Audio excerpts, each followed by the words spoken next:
Go live button, so let's wait for the stream to fire up all across the fruited plain of the internet before we go ahead and get started. We got to make sure the tubes are connected all across the fruited plain. On this very important day, we've got another historic day ahead of us, the fourth one. Let's get to it.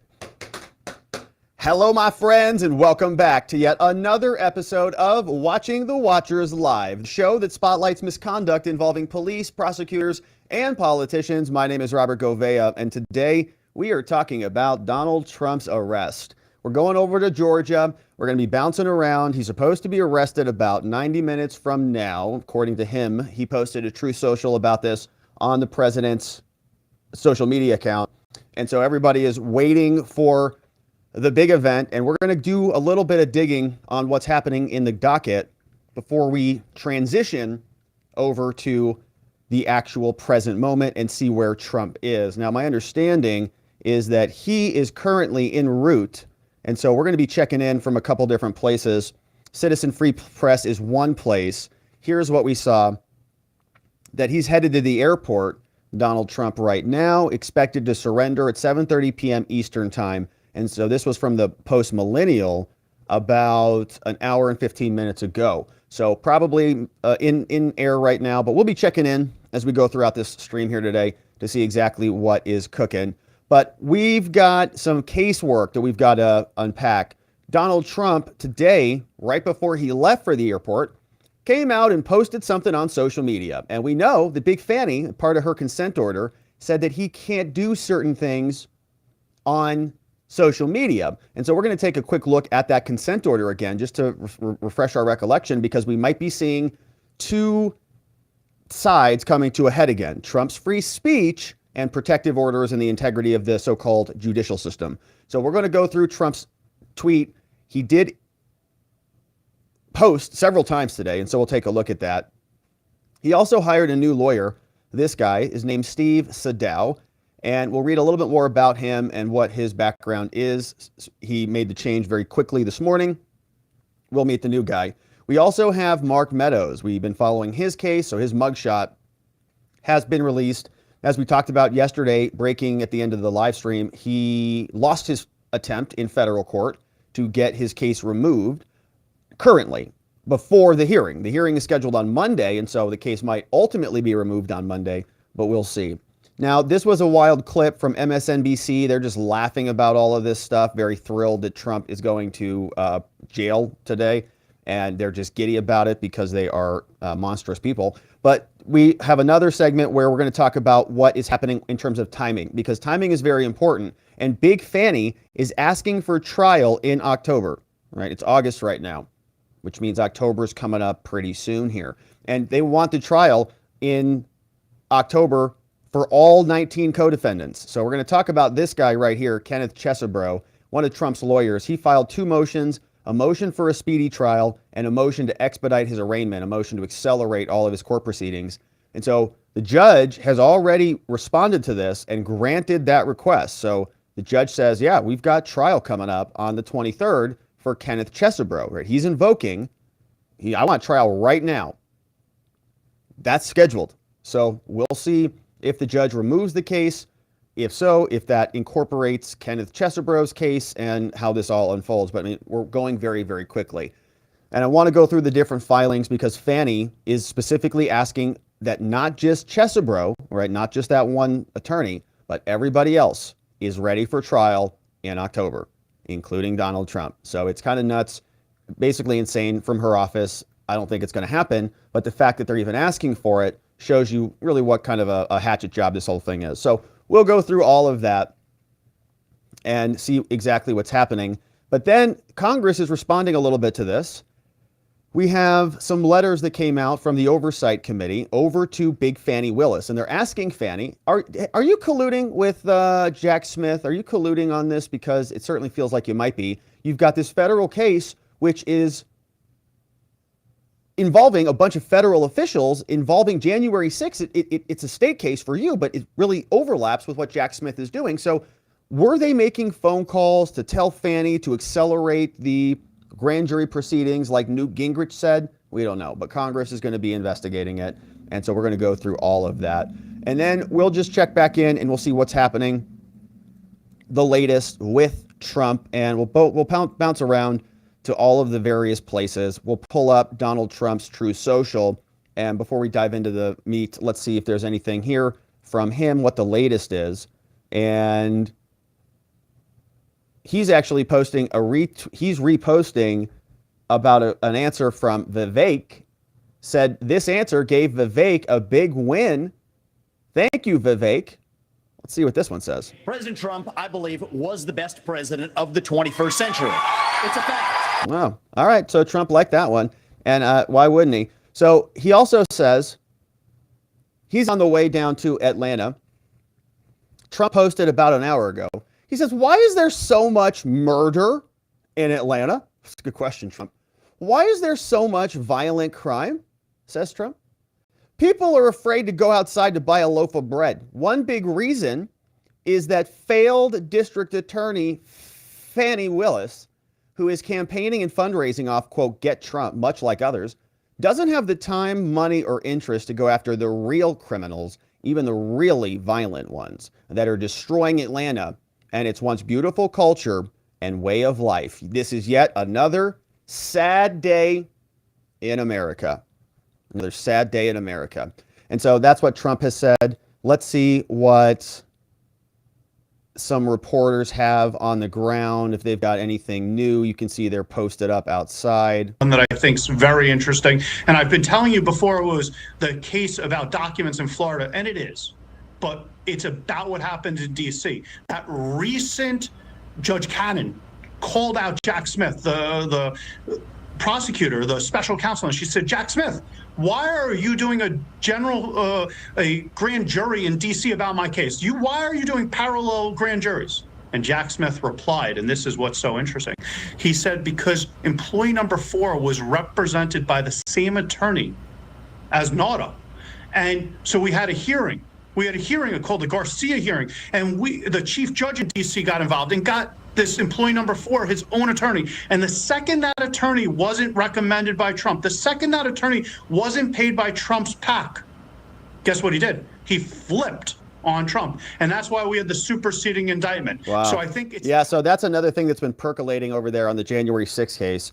There was another filing from Jack Smith that we have not gotten to yet, but he did say that a witness had recanted or a witness had flipped. In other words, once one witness's lawyer shifted and the defendant got a new public defender, that witness story changed a little bit. And we're always asking ourselves about, what is the pressure from the government when that happens? What are they doing to cause that person to move? Is it legitimate or not? Why do witnesses just suddenly change their stories? One would be in their interest. One might not be in their interest. Are they getting a deal? Are they saying, hey, if you flip, then we'll give you a beneficial plea deal? Or what's the story? So you see, this is live out of Fulton County, Georgia. We're just keeping our eye to see if there's anything that is percolating over there. Not much. And so let's see what CNN has, if they've got any updates for us on the latest. This one was published not too long ago. Let's get rid of some of this stuff. What's the latest? Trump now departs New Jersey for Atlanta to surrender in Fulton County Jail. They say his plane has departed Newark Airport, New Jersey, en route to Atlanta, where he is going to be arrested and booked on more than a dozen charges. 2-hour flight, 4th time this year. He's one of 18 co-defendants. And of course, they're charging him with a $200,000 bond because the whole thing is kind of a joke. Fulton County DA brought the racketeering charge, and they're going to give us the next steps and so on. All right, good. So we've got some time to get through some meat and potatoes and take a look at what's happening with the speedy trial stuff, with a new lawyer, with the trial date requests, and so on. And so, my friends, this morning, for our members, we had a great members-only morning stream this morning where we talked about the debate, and we had some fun on that. Our locals community, you can see how we voted pretty much 90% for Ramaswamy as the victor. Although we had some very good conversations about this. I mean, a lot of people are skeptical and they'd like to see more. And in fact, more people, I would say, voted for Trump, who was not a choice on the list. Just to be clear, just to be perfectly clear on this. And same here with our YouTube members. Ramaswamy was 95% over there, a couple votes for the other candidates, but the comment section was just, yeah, but Trump, but Trump, but Trump. And I said, of course, but this was a question about the debate, and then we zoomed out and we said, well, what about the night? Who really won the night? And we talked a lot about the Tucker-Trump interview, and it was fun. And there were some funny bits in there, especially that quip about North Korea from Tucker. I was rolling on that one. Anyways, great members only stream this morning. Shout out to our members. If you want to join, come and join us, watchingthewatchers.locals.com. We do member only morning streams. We've got a movie night coming up on September 2nd, V for Vendetta. And we have an after party that we do after the show is over. And so come and check us out, watchingthewatchers.locals.com. We go live in the mornings and on Saturdays. We also have a new website, robertgovea.com, where you can sign up for our daily newsletter so you don't miss anything here. It'll just show up nice and neat in your inbox the following day, and you can get all the show reports, all the videos, as well as access to this mind map and all the documents and all the videos and everything here if you'd like to see them. And before we get into the show, we got to make sure that we're healthy and nutrified and fortified, and one way we can do that, Field of Greens. You know where that one's coming from. But of course, we all would like to lose some of those leftover pandemic pounds, wouldn't we? But how sick are you of all the ads for the weight loss pills, the fad diets, all that stuff? You know, we've all been there. We've all done that. And we know that they just don't work. But you know what does? Eating 5 healthy servings of fruits and vegetables every day. You do that and the weight would probably just fall right off. But look, I know vegetables, not a fan, and fruit, who's got time to prepare that every day? Not me. Instead, let's talk about Field of Greens. Now, Field of Greens is a science-backed formula, specific fruits and vegetables that you're not going to find in any other product. We know proper nutrition reboots your metabolism so you can burn calories faster and lose weight a healthier way. And Field of Greens is the only brand backed by a better health promise. Yes, you're going to look and feel healthier fast, but the greater proof is going to come at your next checkup when your doctor says, wow, my goodness, you're looking fantastic. Whatever you're doing, keep it up. So let's get you going over to fieldofgreens.com. And when you're there, you can enter in code Robert so you can save 15% off your first order. Anything there, load up your cart, tons of goodies. It's real organic superfood, and the vegetables want to be eaten. Okay, that's why they're here. That's why they're so colorful and stuff. Ask a scientist. I think they say that's why the colors are, colorful. Something. I don't know. Maybe Jordan Peterson knows. All right. Anyways. All right. So let's get to this because we've got some heavy lifting to do before the actual arrest. 4th time. Donald Trump blasts Big Fani Willis before he shows up for his arrest. And this is curious because Fani, as part of her consent order with Donald Trump, put in there that Donald Trump shall not do certain things in his behavior as part of the terms of his release. And so people are looking at this and saying, oh, what's the judge going to do when they see this mean truth out there? And they're going to freak out. Well, we'll see if the judge does. I don't think the judge has any basis at all to complain about this because this is free speech. And he's in the middle of a campaign and he's allowed to speak this way. And here is what Trump posted. He's commenting on his interview with Tucker, which is outstanding, by the way. 231 million views, he says, and still counting. The biggest video on social media ever. More than double the Super Bowl. But please excuse me. I have to start getting ready to head down to Atlanta, Georgia, where murder and other violent crimes have reached levels never seen before. To get arrested by a radical left low-life district attorney, Fani Willis, for a perfect phone call and having the audacity to challenge a rigged and stolen election. The evidence is irrefutable. Arrest time, 7:30 p.m. Don't miss it. So there's a lot here. And wow, I mean, he's calling her a low-life radical leftist. Which, sounds accurate to me. And Trump didn't do anything illegal, in my humble opinion. He was advocating within the space of discretion, and he was making his arguments as lawyers do. That's what all lawyers do. That's why we exist. And she said, as part of her RICO charges, that some of his statements were criminal. They constituted acts in furtherance of a conspiracy, including posts. Is this an act in furtherance of a conspiracy? Is this a new crime that he just dropped? She says it wasn't rigged and stolen. He just said it was. Well, this is curious. And so is Trump going to be held in custody? We know that they talked about social media in the consent order. And so let's take a look at exactly what this entailed, because this is where the rules are. And here is what it says. This is the consent order for Donald Trump. And we know that the most insane insurrectionary leader of this country since the Civil War that we've ever seen is going to be released on a $200,000 bond, okay? $200,000 bond. Like nothing. It's tip money. And it's a 10% post. So he might be able to post $20,000 and get out of custody. Tip money for Trump. I don't even know what it cost him to run his airplane, but probably in that ballpark. So it's kind of a joke that they would do this. And as we talked about previously, when we compare and contrast all the various consent, bond, and release orders, they just kind of made these numbers up. I think they worked backwards. They just counted the number of different charges, and then they just made this number, whatever it was, to round it up to a nice even number, right? They anyways, the violation of the RICO Act is different for basically everybody. Sidney Powell's was different, Jenna Ellis's was different, and so on. But here's what they say. Can Trump post those things? Can he get out there and talk badly about Big Fani Willis? I say, of course he can. Here's what they say he cannot do. Of course, don't violate the laws of the state. You're not allowed to do that anyways, whether you're under indictment or not. You got to appear in court. Okay, that happens in every single case.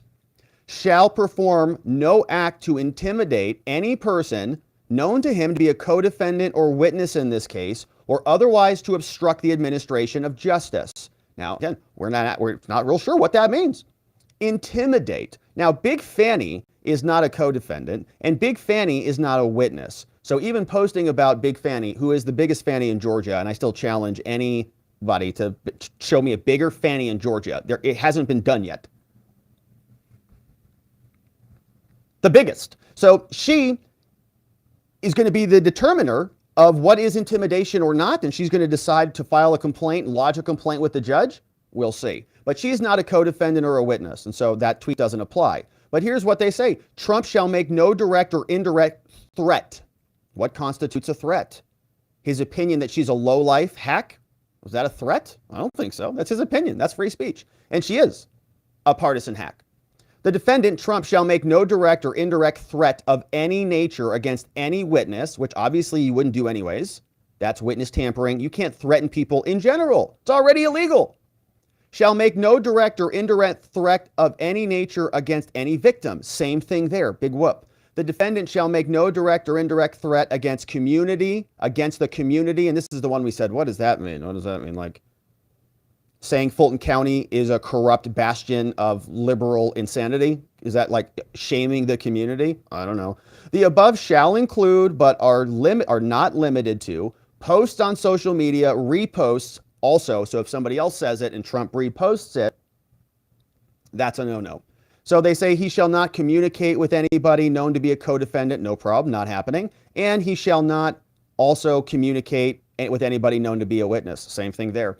So his tweets, his truths, seem to me to be perfectly legal and within the bounds of free speech. But we're going to see if Big Fani has a problem with that, or if the judge has a problem with that, or what happens. And when they try to curtail his ability to speak out on this, that's where we're going to see these two sides come to a head. And I'm very hopeful that Trump continues to spread his wings, exercise maximum reach of free speech authority that he can possibly grab, because this is his defense. Why should he have to sit here and indulge in this notion that this is all legitimate when it is not? That's his free speech. He's free to say that. He's running a political campaign. And if they try to narrow that down, that's a constitutional violation, and he should be able to seek recourse for that. And we'll see if they do. Trump now has a new lawyer called Steve Sadow, who they brought onto the case. And we see CNN is telling us he's en route to Fulton County. So we'll check in and see where he is at about. shortly. But Trump is replacing his top lawyer ahead of his surrender. So they made a switch. They say Trump has replaced his top Georgia lawyer ahead of his surrender on Thursday evening. He replaced Drew Findling with this guy, Stephen Sadow, an Atlanta-based attorney whose website profile describes him as special counsel for white-collar and high-profile defense. Trump is adding an attorney for this RICO case. Sadow filed paperwork on Thursday morning, entered a notice of appearance. Now, a Trump source indicated that this was not about Findling's performance. They didn't say the other guy was bad. They just say this guy is the best criminal defense attorney in Georgia. Trump's other attorney from Georgia, Jennifer Little, is expected to stay on the case and then work with Sadow. Here's what he says. Sadow released a statement. Trump's new lawyer says the following: I have been retained to represent President Trump in the Fulton County, Georgia case. The president should never have been indicted. He is innocent of all the charges brought against him. We look forward to the case being dismissed or, if necessary, an unbiased, open-minded jury finding the president not guilty. Prosecutions intended to advance or serve the ambitions and careers of political opponents of the president have no place in our justice system. Well done. Saying that, yeah, Fani is a partisan hack. In 2021, Sadow criticized RICO charges as a way for prosecutors to introduce evidence that would otherwise not be admissible. He also represented rapper, somebody named Gunna, Gunna, Gunna, in a separate RICO case brought by Fulton County DA Fani last year that accused the rapper, whose real name is Sergio, of participating in a criminal street game. In December, Kitchens was released after reaching a plea deal that resulted in community service, right? So slap on the wrist, nothing. A RICO case. Nice job, Big Fani. A RICO case for gang violence with street gangs. This guy gets out with community service. Nice job. So, right, she's doing that to gain headlines and to gain notoriety.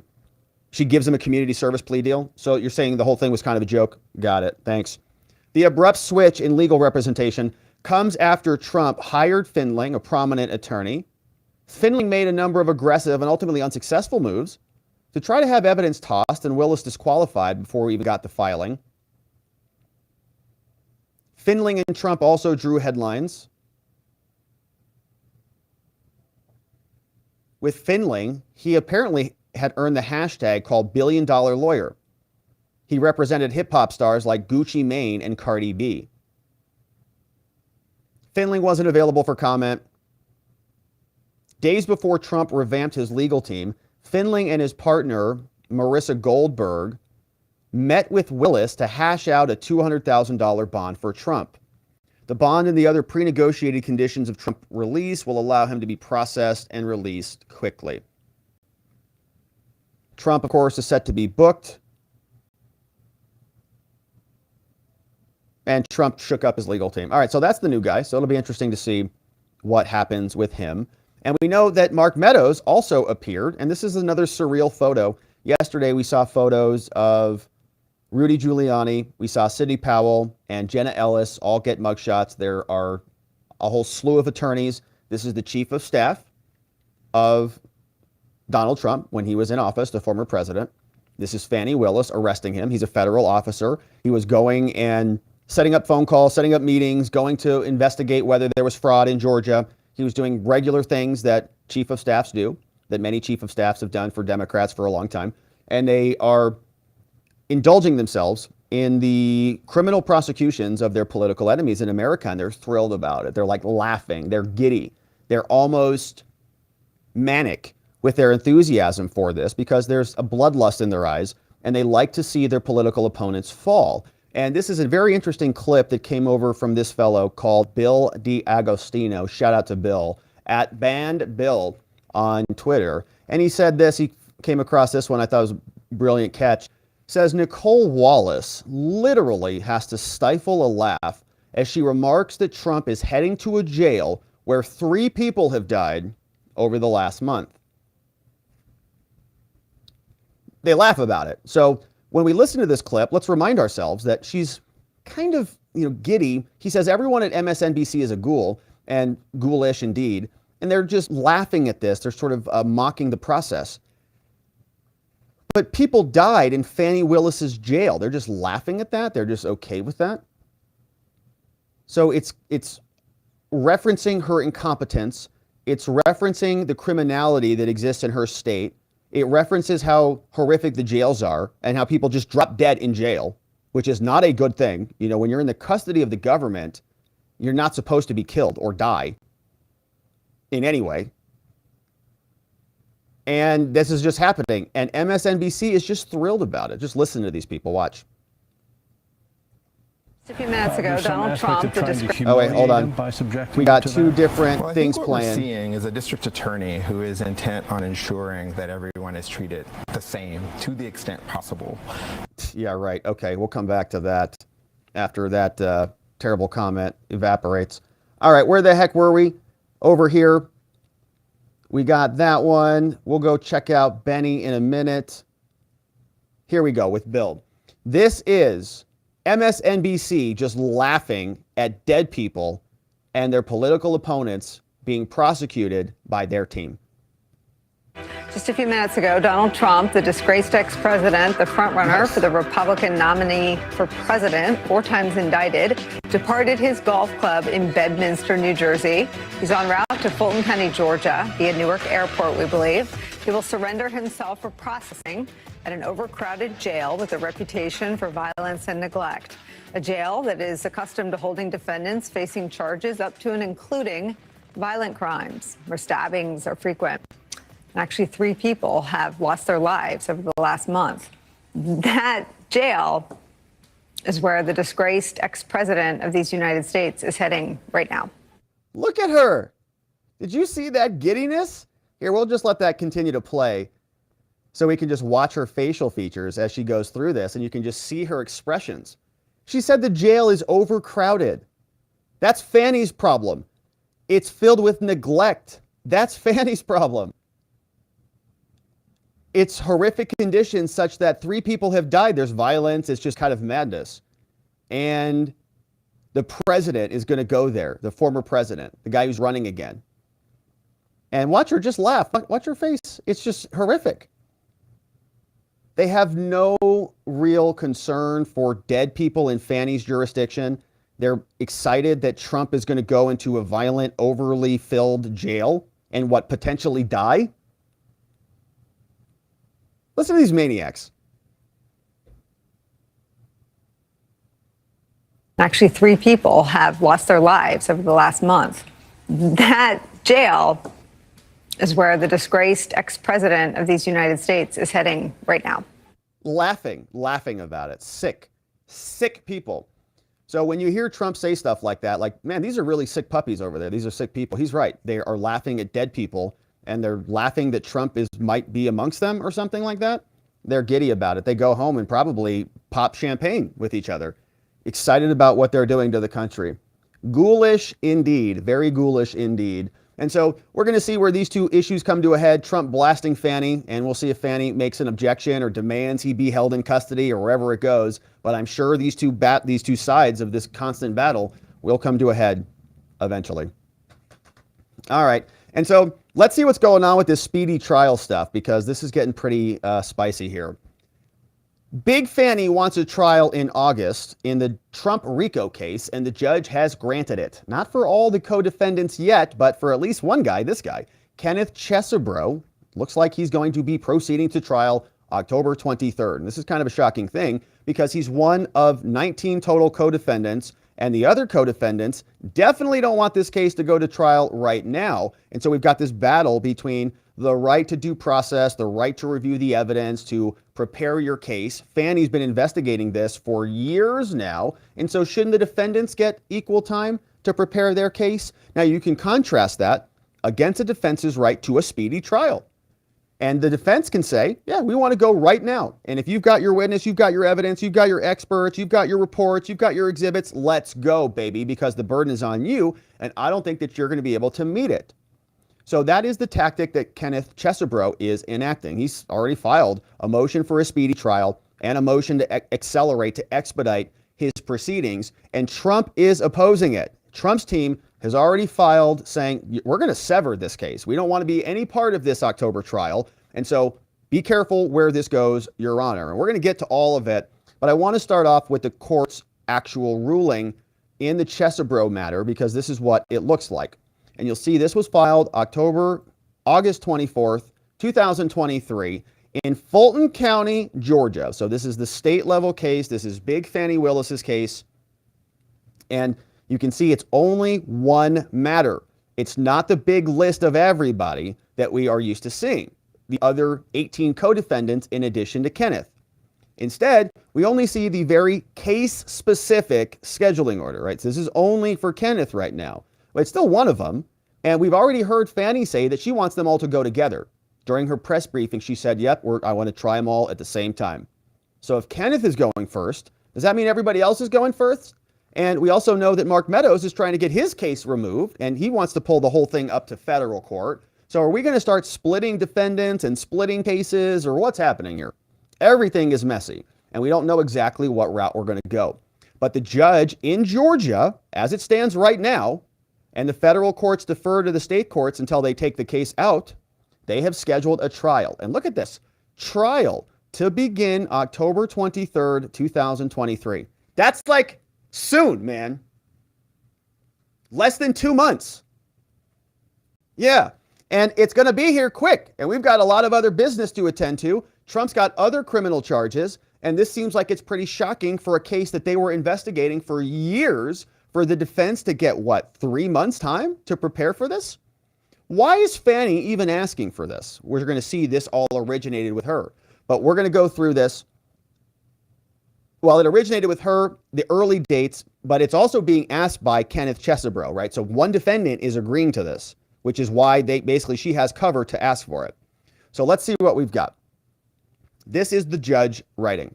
Says, all right, this case is subject to this court's standing orders. The rules and procedure contained within here are going to govern the prosecution of this case and the conduct of the parties. And again, we're only on Kenneth here. Due to Kenneth's timely demand for a speedy trial, the one that we're going to read in a minute, we're kind of going backwards today, scheduled here will happen on an expedited timeline to meet the November 3rd deadline to begin the trial. November 3rd deadline to meet the trial. At this time, these deadlines do not apply to any co-defendant. And so they must have done the speedy trial calculations, and the deadline is under the speedy trial calculations under Georgia law. They say here, see Georgia law right there, 15-6-3s, and they're citing the law. So that's the deadline. Remember that the analogy we like to use with speedy trial is the chess clock. When the government goes, then the clock is counting against them. When the defense is asking for time, the clock is counting against them. And so we're constantly counting the time that each side has and what is being waived and what is not being waived. Here, the speedy trial calculation says that it has to happen before that date, and Chesebro is demanding that we comply with that, so the judge is scheduling quickly. November is going to be right after the fact, right? November 3rd is coming up, so we give them a little bit of a buffer in case they need to postpone it for a week or whatever. They'll still be within the speedy trial deadline. So he says, okay, if you want it, you've got a right to it.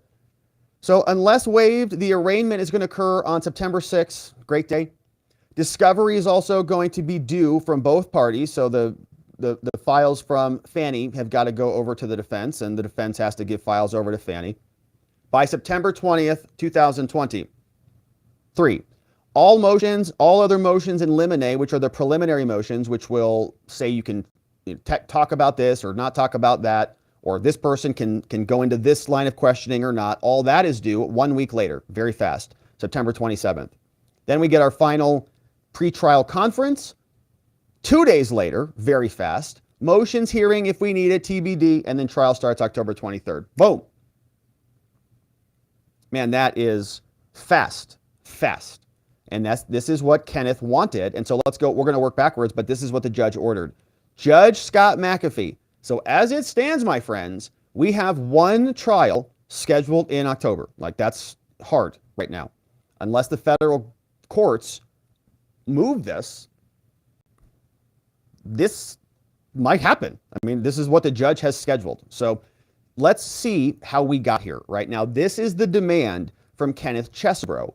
And so he's saying, thank you, Judge. This is what I was asking for. He said, here comes now Kenneth Chesebro. I demand a speedy trial. He's referencing the Georgia law. Any defendant who's charged with a crime may enter a demand for a speedy trial at the court term at which the indictment is filed or the next regular court term thereafter. Okay, so they've got like court terms. So the court will be in session. They've got to get it in before the court closes out of the session. They say an indictment against Mr. Chesebro was filed on August 14th. The indictment was filed within Fani's county, and the term of the court was July 2023. Therefore, Chesebro is timely filing his request now. His demand for a speedy trial complies with the law, and it's been filed with the clerk of the court. Lastly, there are juries impaneled and they're qualified, so I want it done in this term. Wherefore, my client, Chesebro, demands a speedy trial, signed off on by everybody. And they want to go fast. They copied Big Fani and her DA's office. They copied the clerk of the court and the judge. And so they all got that notice. Now, Chesebro also submitted this. He wants to accelerate everything else.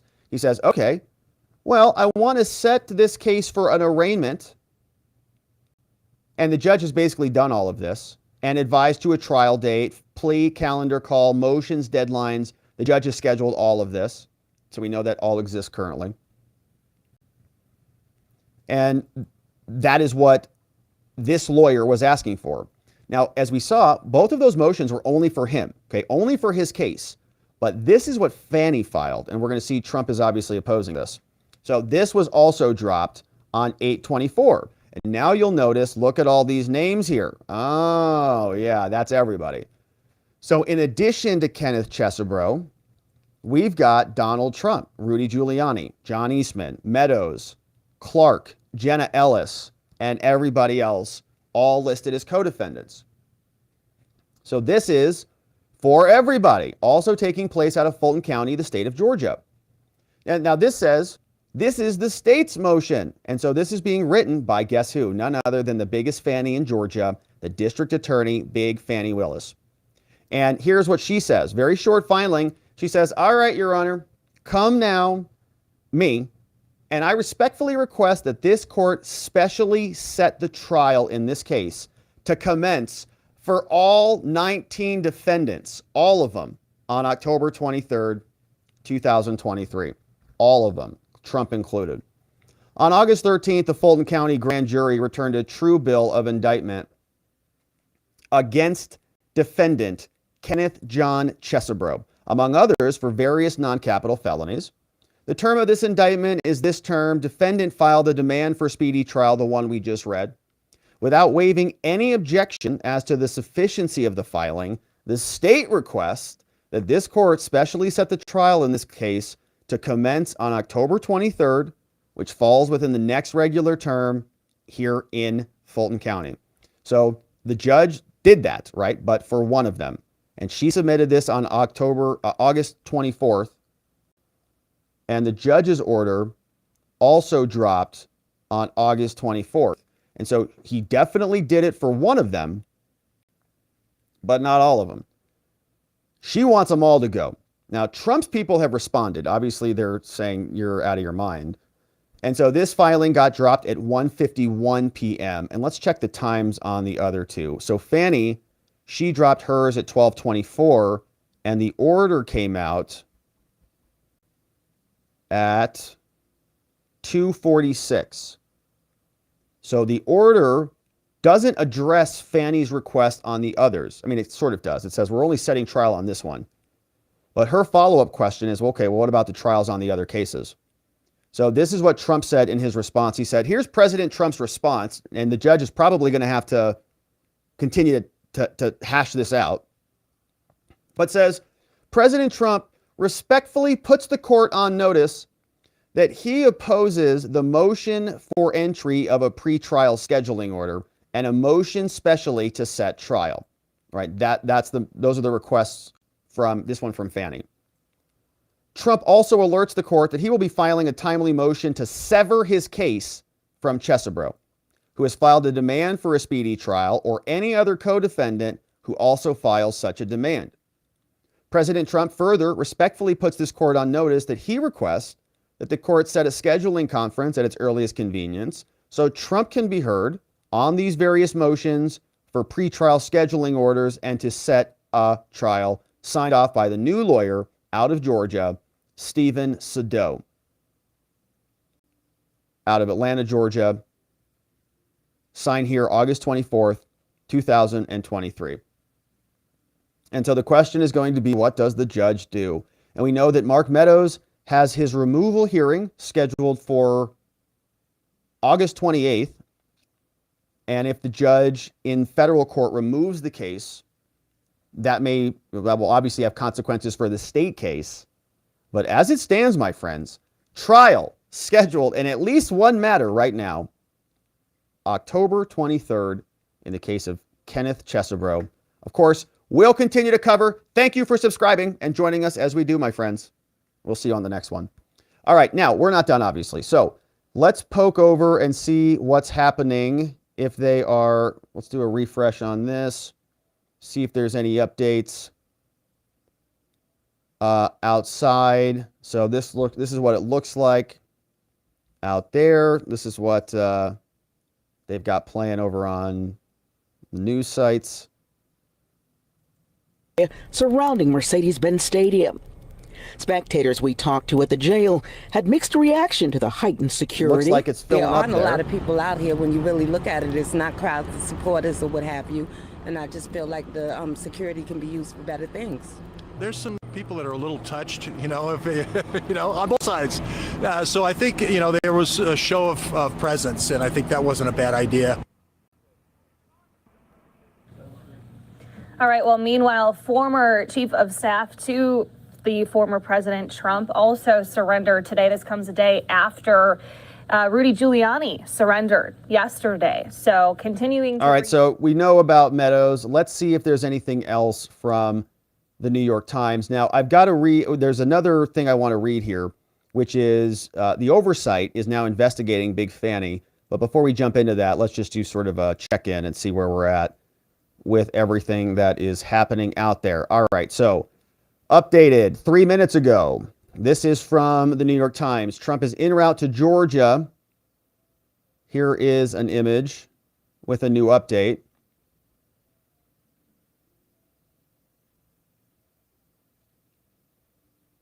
We just read that. They set the trial date on October 23rd. Trump is objecting to that, saying he wants his case severed.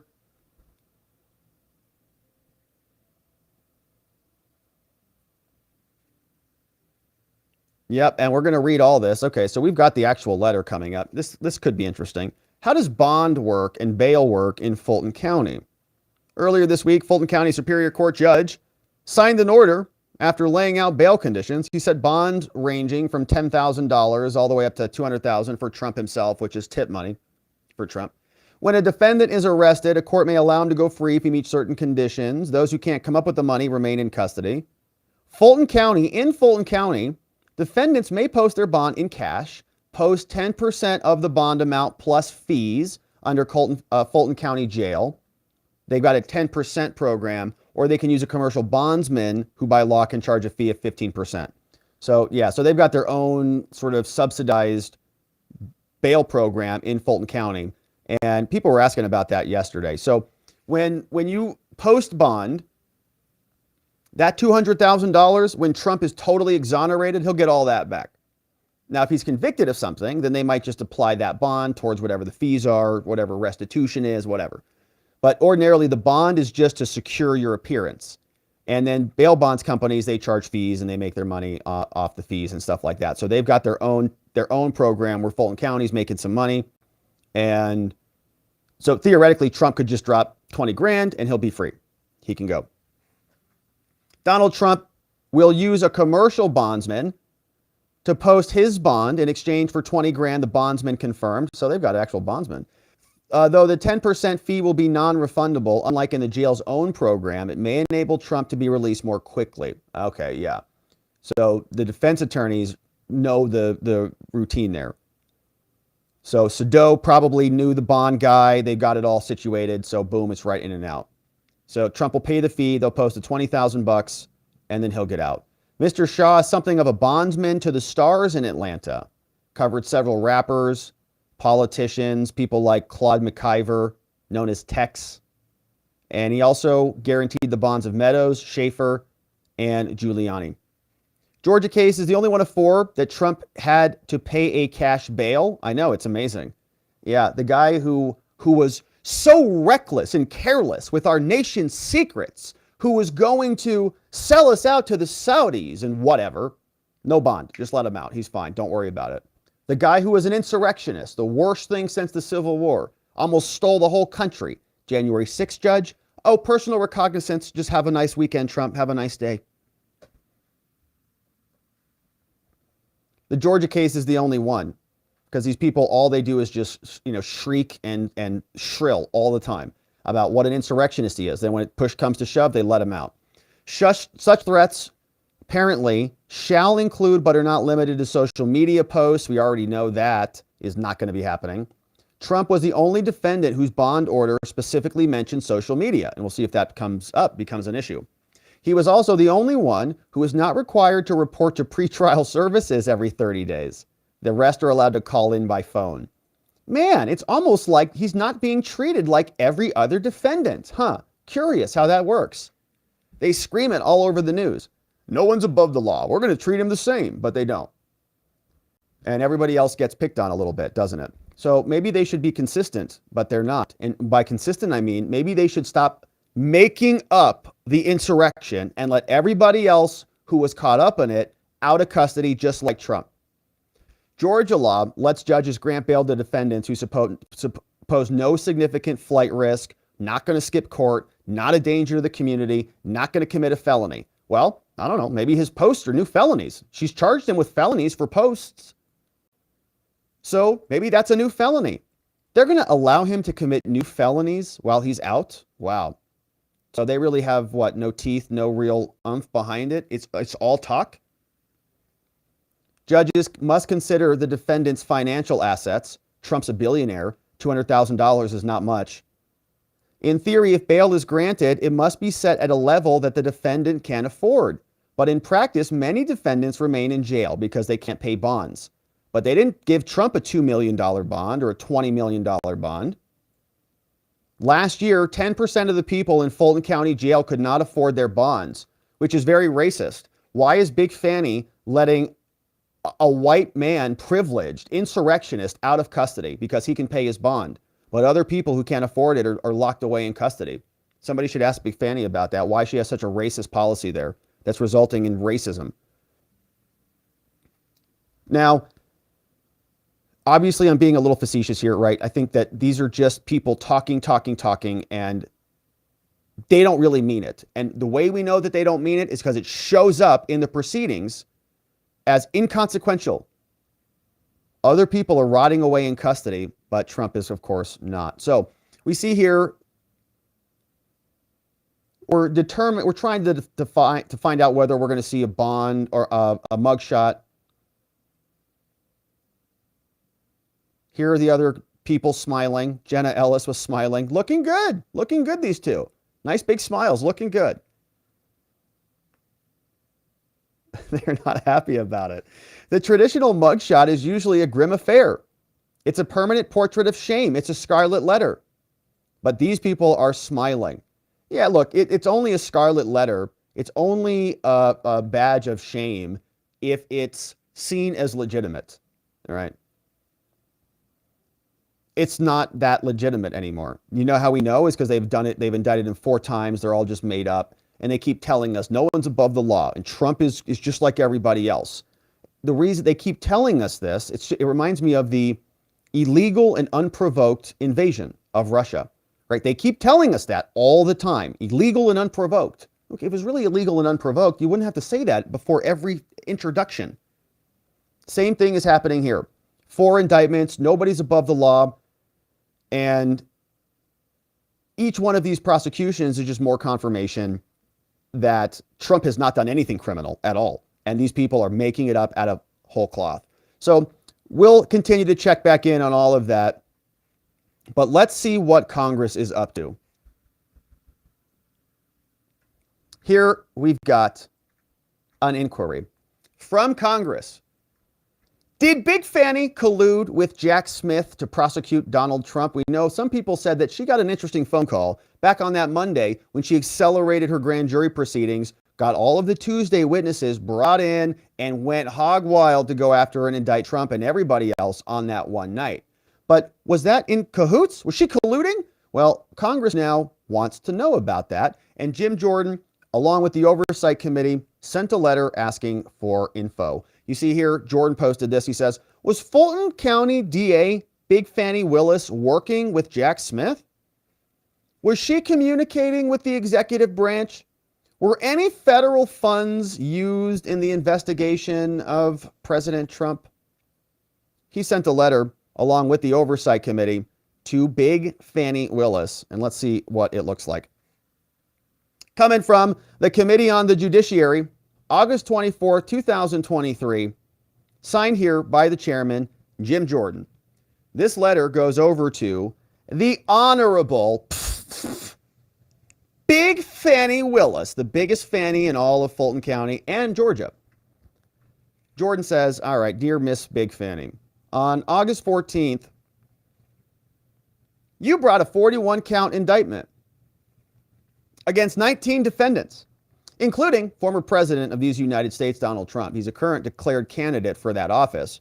You also indicted his attorneys, former White House chief of staff, former U.S. Department of Justice official, all related to the 2020 election for president of the United States.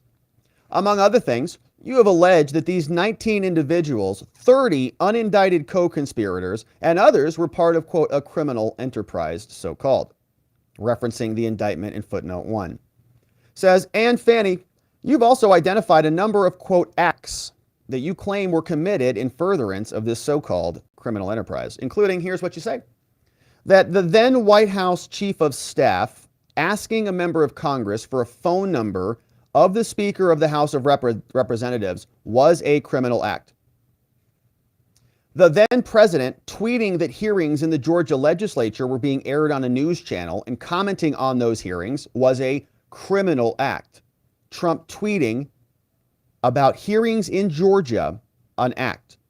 And number 3, Fani, you also said numerous acts taking place in other states not involving the conduct of the 2020 election in Georgia or the counting of the votes cast in Georgia also qualified. Says Fani, your indictment and prosecution implicate substantial federal interests or Congress, and the circumstances surrounding your actions raise serious concerns about whether you are politically motivated. Turning first to the question of motivation, Fani, it is noteworthy that just 4 days before this indictment, you launched a new campaign fundraising website that highlighted your investigation into President Trump. Wow. Did we know that? FaniForDA.com. Meet Fani Willis. FaniForDA.com. All right, well, we got to look at it, I guess. We're here, FaniForDA.com. And let's make sure this is acceptable. You always got to be careful when you type in biggest Fani in Georgia. All right, here's this one. And here is what they say. Meet Fani Willis, the state's largest county to over 1 million Georgians. Fani took office as the first woman ever. And learn more. Chip in to support the biggest Fani in Georgia. In her first term, she wanted to work for everybody. I wonder if they deleted any of this. So this is her website. And let's see what they reference. So they go to her website, and here is the response. They say, highlighted your investigation into President Trump. And they say, we have an announcement. Fulton DA Willis launches a fundraising website. It says, in Atlanta, a local prosecutor takes on murder, street gangs, and a president, takes on a president on her fundraising website. Wow. Additionally, the forewoman of the special grand jury, the one who said, like, you know, I could subpoena him and, like, you know, swear him in, and, like, I'd love to do that. You convened to investigate with her, earlier this year bragged during an unusual media tour about her excitement at the prospect of subpoenaing President Trump and getting him to swear in. Last week, Fulton County Superior Clerk publicly released a list of criminal charges against Trump hours, reportedly, before the vote of the grand jury. Why did you have the charges already created when he hadn't even been indicted? A Fulton County court has disqualified you from targeting current Georgia Lieutenant Governor Burt Jones as part of your probe on the grounds that you actively supported and held fundraising events for his Democratic opponent. And so she's a political person, right? You actively supported, held fundraising events for his Democratic opponent. Now, she might as well be doing that for Trump, for Biden. Like, she's using her office to do this for Joe Biden. And unlike officials in other jurisdictions, Fulton County officials have suggested that they will process the former president as, quote, a typical criminal defendant, requiring mugshots and possibly even a cash bond, which is very normal for most criminal defendants, but it's, you know, relative to their alleged crimes. And they say this was terrible. $200,000 bonds doesn't just match the claim. Jordan says, the timing of this prosecution, Fani, reinforces concerns about your motivations. In February 2021, news outlets reported that you directed your office to open an investigation into Trump. February 2021. Indeed, sometime on or around February 11, 2021, your office purportedly sent a letter to several Republican officials in Georgia requesting that they preserve documents related to a matter of high priority that your office was investigating. But Fani, you did not bring charges until 2.5 years later. And now you want trial in 3 months. And at a time when the campaign for the Republican presidential nomination is in full swing. Moreover, you have requested that the trial in this matter begin on March 4th, 2024. Not now. So this is old. I mean, did you guys get the memo today? Yeah, that's old news, man. They want trial October. Yeah, October. Trial, October 23rd. The day before Super Tuesday and 8 days before the Georgia presidential primary. So it's like even worse now. They want it even sooner. But even if you give her that other date in March, it's right in the middle of the election. It is therefore unsurprising many have speculated that this indictment and this prosecution are designed to interfere with the presidential election of 2024. Fani, Jordan says, moreover, this indictment and prosecution implicate several significant federal interests. First, the indictment appears to be an attempt to use state criminal law to regulate conduct of federal officers acting in their official capacities. We ask ourselves, what is the law supposed to do? Well, it's supposed to regulate behavior. You don't want DUIs. You don't want people driving drunk. That's why we have DUI laws. We don't want people urinating in public. That's why we have urinating in public laws. And we have different people who are responsible for maintaining the order within those jurisdictions because they've got skin in the game and they're representative. We have a representative form of government where we say, we are the people within your jurisdiction. Please represent us. But Fani is criminalizing behavior that is related to a federal election, which is far outside of her jurisdiction. In count 22, for example, the indictment seeks to criminalize under Georgia law internal deliberations within the Department of Justice, including a meeting where a former DOJ official requested formal authorization from his superiors to take an official act. And in count 1, the indictment seeks to criminalize under Georgia law the chief of staff arranging meetings and phone calls for Trump, which is exactly what he's supposed to do. It's literally within the job description of the chief of staff. Go execute all of this. There are also aspects of the indictment that give rise to questions about whether your office is seeking to criminalize, under Georgia law, certain speech of federal officers, including the president. That is protected by the First Amendment, especially given the potential for states to target certain federal officials. Such indictments implicate core federal interests. In other words, we're Congress. You're encroaching on our territory, and we need to act. Now, they say when states rely on acts like these, apparently taken in connection with official duties, to criminally prosecute federal officers, it raises serious concerns under the Supremacy Clause of the Constitution, and it poses a threat to the operations of the federal government. The threat of future state prosecution for official acts may dissuade former federal officials from doing their duties, and Congress has long been sensitive to the threat that state prosecutions can pose to operations of the feds. For example, to protect, quote, the very basic interest of enforcement of federal law through federal officials, federal law permits any federal officers to remove to federal court a state prosecution if it relates to an act under color of the office. So, Meadows going to Georgia to investigate whether there was a fraud problem is perfectly within the operation of the executive branch, whose duty it is to execute all of the laws of the United States. Jordan says, second, the indictment charges that Trump, former president, and the federal government has an interest in the welfare of former presidents. This is why Congress is getting involved. Under federal law, former presidents are entitled to funding for an office staff, suitable office space, appropriately furnished and equipped. Presidents get substantial lifetime federal pension. They get travel funds. They get franked mail privileges. They also get Secret Service protection. Thus, Congress may probe whether former presidents are being subjected to politically motivated state investigations and prosecutions due to the policies that they advanced as president. And if so, what legislative remedies from Congress may be appropriate. To the extent that presidents fear that they may be subject to politically motivated prosecutions after they leave office, this could impact the policies they choose to pursue. And because this former president is also a current candidate for this office, the indictment implicates another core federal interest, which is obviously a presidential election. Third, Fani, because Congress appropriates funds that are distributed to local law enforcement agencies, the power of the purse we've got coming out, it has an interest in overseeing how the Fulton County DA's office has used those funds, including whether you expended any federal dollars on this investigation. As a federal court recently explained, there can be no doubt that Congress may permissibly investigate where the funds go.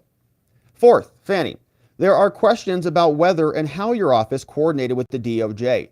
And did you talk to Jack Smith during the course of this investigation? Referencing a Politico article.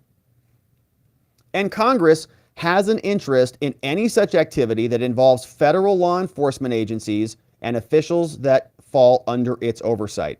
News outlets, Fani, have reported that your office and Mr. Smith, quote, interviewed many of the same witnesses and reviewed much of the same evidence in reaching your decisions to indict Trump.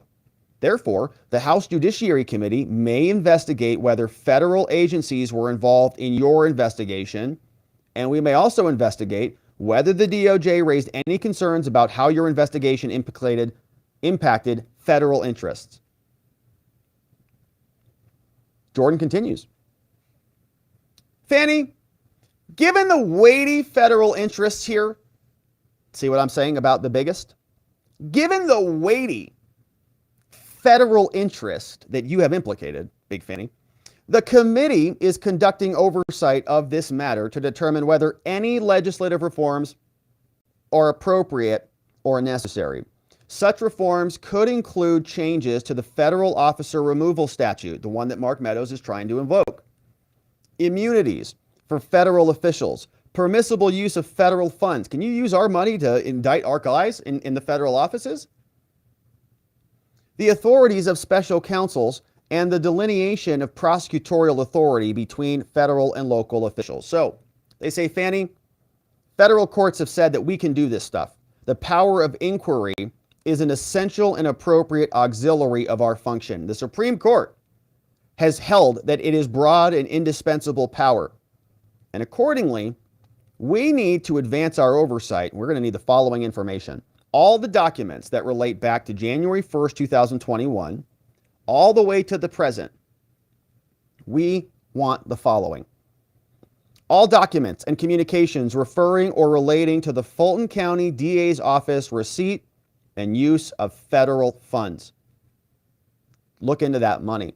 All documents and communications among county district attorney's office that involve Jack Smith and the 18 individuals against whom charges are brought. We want all documents between your office and any federal executive branch officials. Love that. So Biden's people, Merrick Garland's people, FBI's people.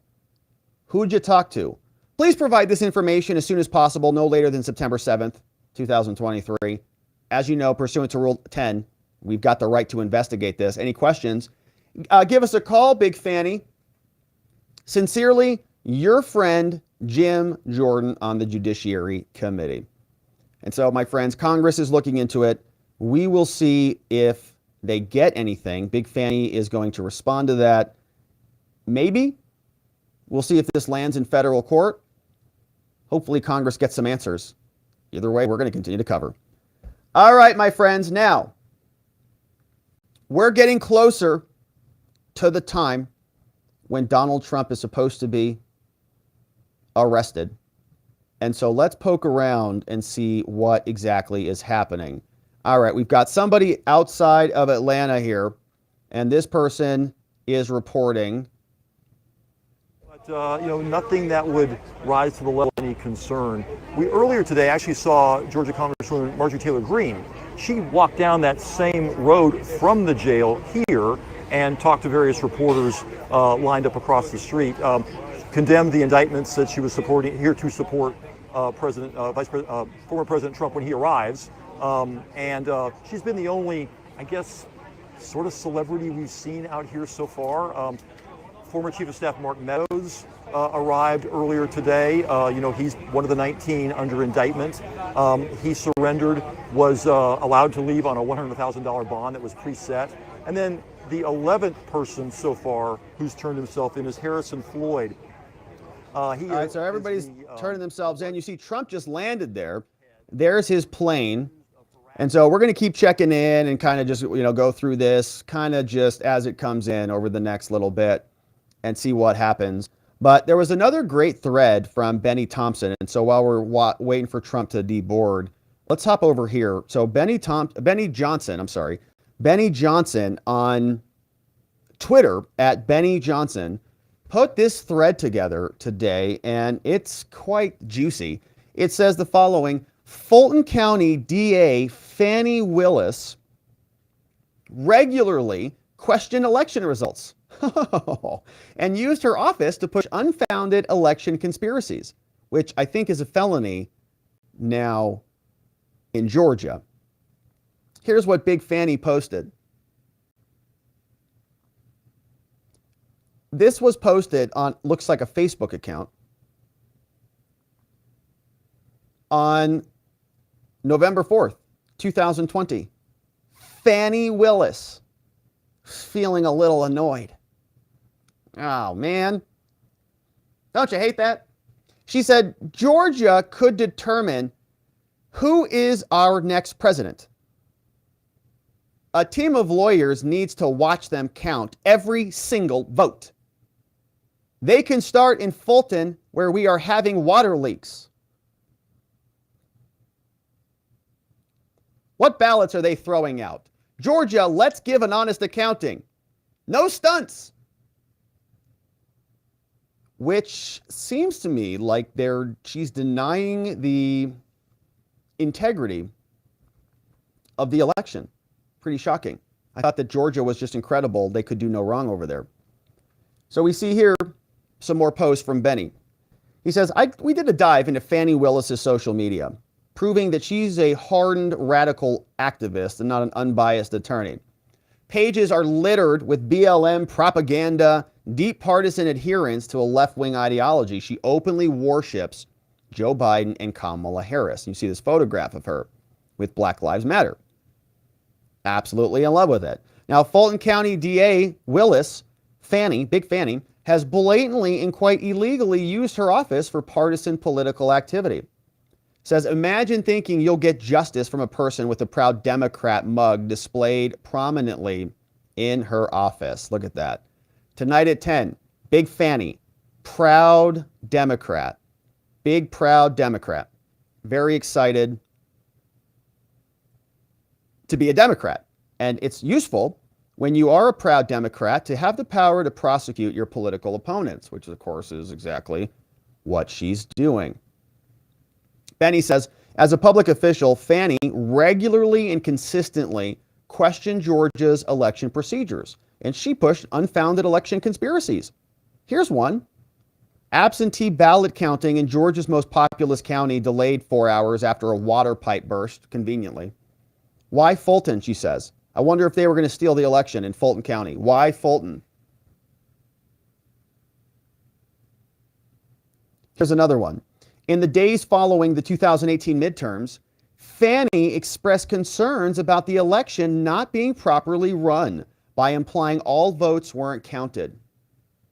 In a Facebook post, she wrote this: "You all better start paying attention to what's really going on." Says, okay, I'm watching FGTV and Marvin Arrington requests all ballots in Fulton be counted again to make sure all the votes are counted. Posted this November 24, 2018, Fani Willis. The other commissioners sat silent. No other commissioner seconded this motion. Ask yourself why. You all better start paying attention to what is really going on instead of reality TV, and pay attention to reality. Hashtag SMDH, shaking my dang head, is what Fani says. It sounds like she's questioning her elections, doesn't trust everything that's going on here. If she was on Team Trump and said this during 2020, she might be indicted. She might be part of the people who have been indicted on this, because that's what she does. Here's another one. Hours after the last ballots in the 2018 midterms were cast, Fani openly boasts about the power Georgia secretaries of state has to control elections. Here's what she says. How many of you will vote in a December runoff? Secretary of State will definitely be on the ballot. That person controls elections. I wonder if we yet realize that is an important role. Shaking my dang head. 44 comments on that. Wow. Spreading a lot of concern about the election. Sounds like the Secretary of State might be able to just change the whole outcome. 2 days following the 2020 election that she's now using to criminally indict Trump, Fani directly calls this election, quote, a mess. This meme was posted on her Facebook page. Bennie says, seemingly agreeing with Trump. He is asking, will she indict herself now? Here's what it looks like. Good morning. Trying to smile through this mess. What we know so far, right? Well, it's because they were changing everything. Yeah, I mean, they were taken from the blues, given to the reds. Everything paused in the middle of the night. All the vote counts went like this. All of the models were going like this. Trump, Trump, Trump, Trump, Trump. And then it went like this. Whoop, whoop, whoop. And they all said, oh, mail-in. Ah, no, it's a mail-in. And we found them. But they were always coming in. We promise. Yeah, right. And then water mains burst and the whole thing. Even Fani's like, I don't even know what the heck happened here. So, amazing thread. In a subsequent post, Fani agrees with a racially motivated commenter that only white folk are voting in the election. Says, so I guess only white folk have been participating. Fani says, they're at like 116%. The white people are at 116%. I'm so annoyed. Where are we? They're at like 116. Missing the apostrophe. And says, I'm just leery of the polls, madam, especially when many of us feel our focus should be abolishing the Electoral College. Fani said, the Electoral College is not getting abolished. Not now, not in 20 years from now, which is why we just have to steal. All right, I added that last part in. Here's Trump. We're waiting for him to emerge from the gates. Yes. Lots of folks here. I've heard some people singing God Bless America. I've seen someone else in a jail costume saying, you know, jail, don't lock him up. But there's been some, I would say, spirited encounters between the two sides, but nothing that would involve fisticuffs or calling the deputies over to separate or take anybody, to jail. They've been relatively respectful, and I think now they're just pretty exhausted from those who have been here all day in the sun, and they're ready to see the man of the hour, the guy they brought their chairs and their flags and their hats to see come into the Fulton County Jail. Yeah, and we've got it all to show viewers as we continue to check in with you and your colleagues at Fox 5 in Atlanta. Randy, thanks so much for that update. I know we'll be talking with you again later through our programming, so we'll check back in with you in a little bit here, but appreciate this update for now. Sounds good.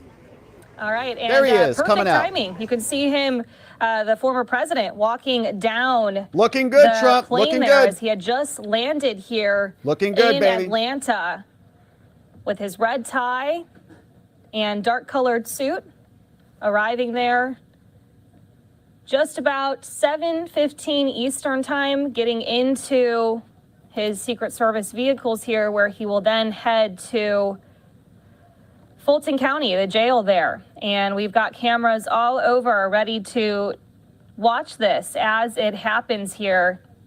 But perfect timing, as we were able to capture the former president as he walked off of his plane after arriving in Atlanta from Bedminster. And you heard Randy say there it's about a 20 to 30 minute drive. And we apologize for the shakiness here. This is what our footage, our coverage does. It's all good. You got it. Live, You raw, got and the money. You unfiltered. got So the a shot lot we of needed. what you see Shout out to is the camera guy. All right. Shout out to the camera guy. You got the shot we needed. So Trump came out of the plane 15 to 20 minutes over to Fulton County, which feels like kind of cutting it close. He said that it was going to be at 7:30. Is he going to be like, I don't know when the actual, scheduled time is, but going to be cutting it close or fashionably late. Either way, he is now landed. And so you're going to see he's in that motorcade. And so they're probably going to take off here soon. But landed in Georgia, looking strong. At the airport.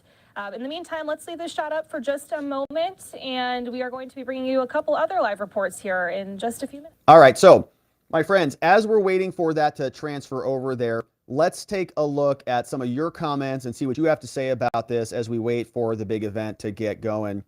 And so we'll jump into some of your super chats and some of your comments, and we'll just kind of keep checking back in here to see where this all goes.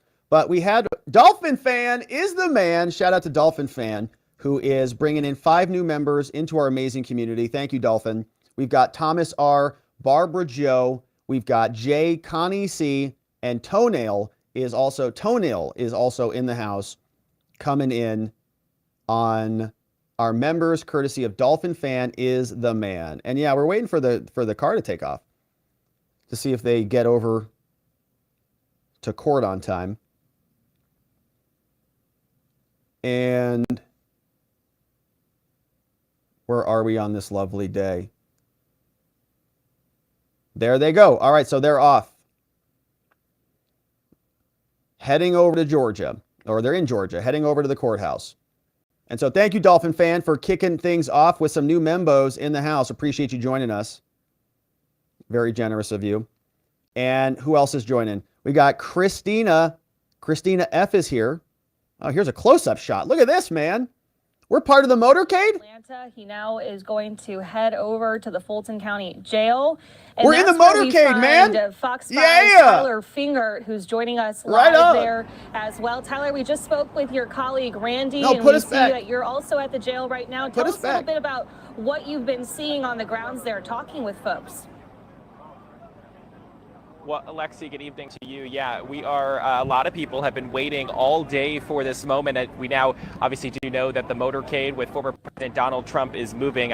We're getting text messages from our team here on the ground here in Atlanta. So he is on the ground here in Fulton County. He is now making his way. How cool is that? Like, they should go full screen on that. Probably within the next in the motorcade? 25 to 30 minutes, maybe a little bit less than that, thanks to the fact that he will have a police escort to make his way here to the jail. How cool is that? Just in the northwest portion of the city. We're all going to jail. That, again, should be about a 20 to 30-minute drive here. He will make his way to the jail, and lots of demonstrators have been out here all day. It started for most of the day at about 100 or so. It's been growing over the last hour or so with more folks coming on out. The majority of the people here are former President Donald Trump supporters. Can they take us inside? Can we also go inside into the jails with him? Can we just kind of be along over shoulder this entire ride? That sounds pretty awesome. All right, so that's pretty cool. I haven't seen a motorcade cam before. I like that. Not bad. All right, so big welcomes to Christina in the house. Welcome to a supporter over on our YouTube community. Absolutely amazing. And our members, we love having our members. We do members only streams. We had a great debrief this morning, and it was a lot of fun. We've got a couple other ones. John Allen says, "Good after, Rob. This is just to make Zach start working. Let's get the dono party started." Zach's clipping away. Thank you, John. Thank you for kicking things off with those donos, John. And thanks, Zach, for clipping away for us. John says, "I would also like to make Zach work." Zach's clipping away, baby. Thank you, Zach. And thank you, John. All right. And so what's going on back here? President Donald Trump's supporters outnumbered those against him outside the Fulton County Jail Thursday. Supporters with flags, shirts, and plenty of MAGA gear lined the road waiting for the former president to surrender. Nice Trump turnout. didn't give up on us, and I'm not giving up on Trump. Wait a minute. I'm gonna support him all the way through. It's important to be out here to stand up for this witch hunt. This guy's taking shot after shot. That's right. He's done nothing wrong but fight for us. The show of support comes as former President Trump faces his 4th indictment this year. He's one of 19 named in the Fulton County election meddling case and is set to turn himself into the county jail less than 24 hours before the noon Friday deadline. Some supporters say they're most excited for his mugshot. If they do a mugshot, it's all over. That will be a rally cry, kind of like remember the Alamo. Well, yeah, we'll just print it out. Of the former president, not everyone is upset he'll soon be booked into jail. I knew that there were going to be people out here offering support for him, and so I wanted to make sure that Fani and the folks who are trying to hold him account had support as well. Big Fani. Law enforcement put up barricades to keep demonstrators away from the jail. Some supporters of Mr. Trump drove hours just to be here. I just want him to stay strong. I'm really concerned about him. He takes so many hits, and he's older now. We want to keep him healthy and strong. The whole world is just watching what we're doing to our former president. It's embarrassing, not only for the country, but sure. We look like clowns. Yeah, that's for sure.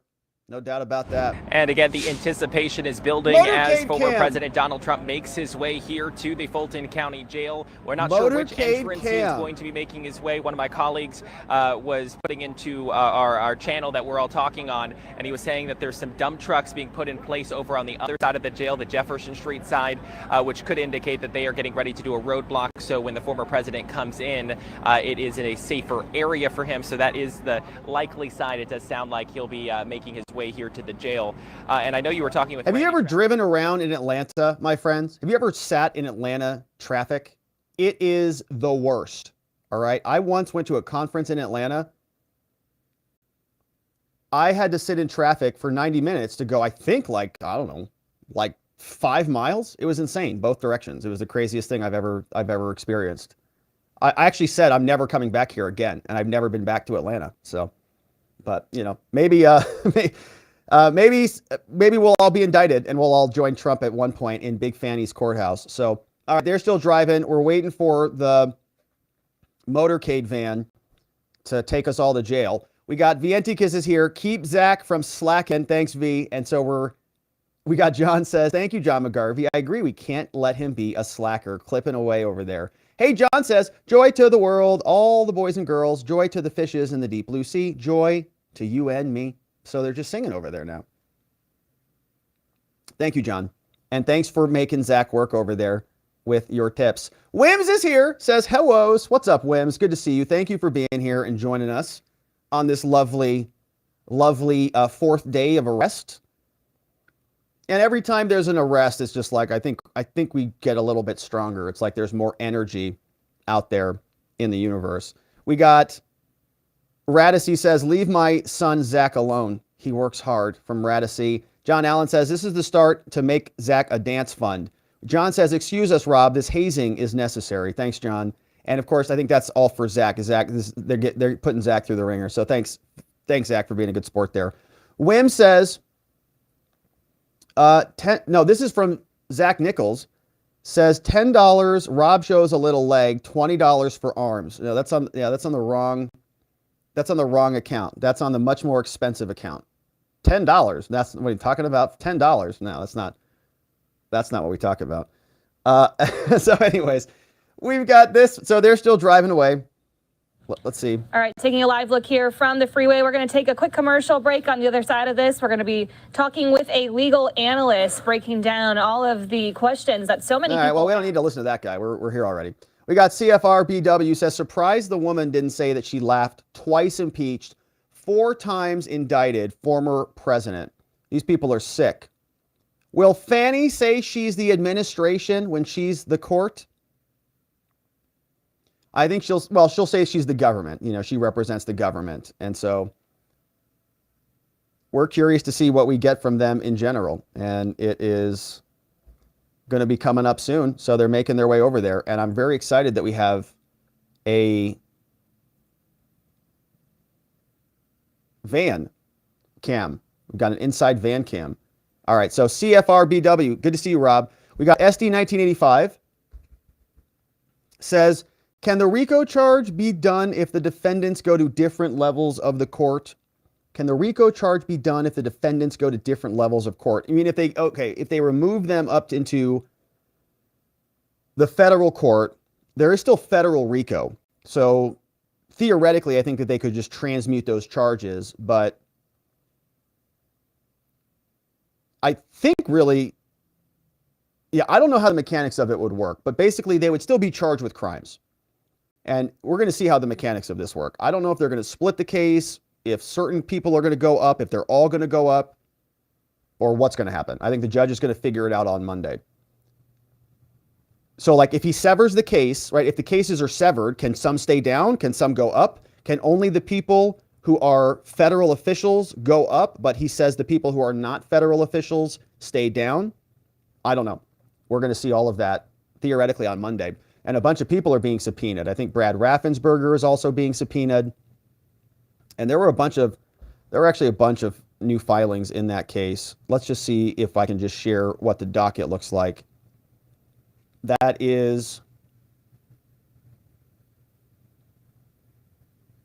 the Meadows case.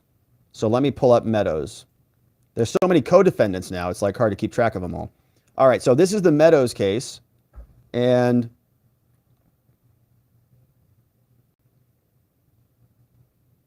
recent filings, certificate of service. Okay, so people have gotten served now. Fani is serving Francis Watson, and Fani also served Brad Raffensperger. So Raffensperger has also been subpoenaed. They're 15 minutes or so out from the jail. We've got the motorcade cam. The ground following behind as we watch all of this happen here in real time. So we're going to continue to bring you this coverage as it's happening live, raw, and unfiltered here on Live Now from Fox. In the meantime, though, we want to bring in friend of the program, legal analyst Andrew Lieb, who's joining us here. Andrew, thanks so much. It's great to see you. What's up, Andrew? As we talk about great analysis, Brand. So, all right, so we love that motorcade cam, but let's go back over to what's happening here. So, Fani served a subpoena hand-delivered upon Brad Raffensperger. That happened today. So Raffensperger will be there on Monday for the removal hearing, and we'll see what the judge does about that. Good question on that, SD. Not sure what's going to happen. Dan Chapman says, it looks to me that Trump can end all of this versus in the case Nixon versus Fitzgerald, citing from a 1982 case. And that's Dan Chapman. And Dan, we actually read through that a bit, I think yesterday. And I'm not sure if that was here on YouTube or on the after party. But when we looked at the case, I think that's only for civil cases.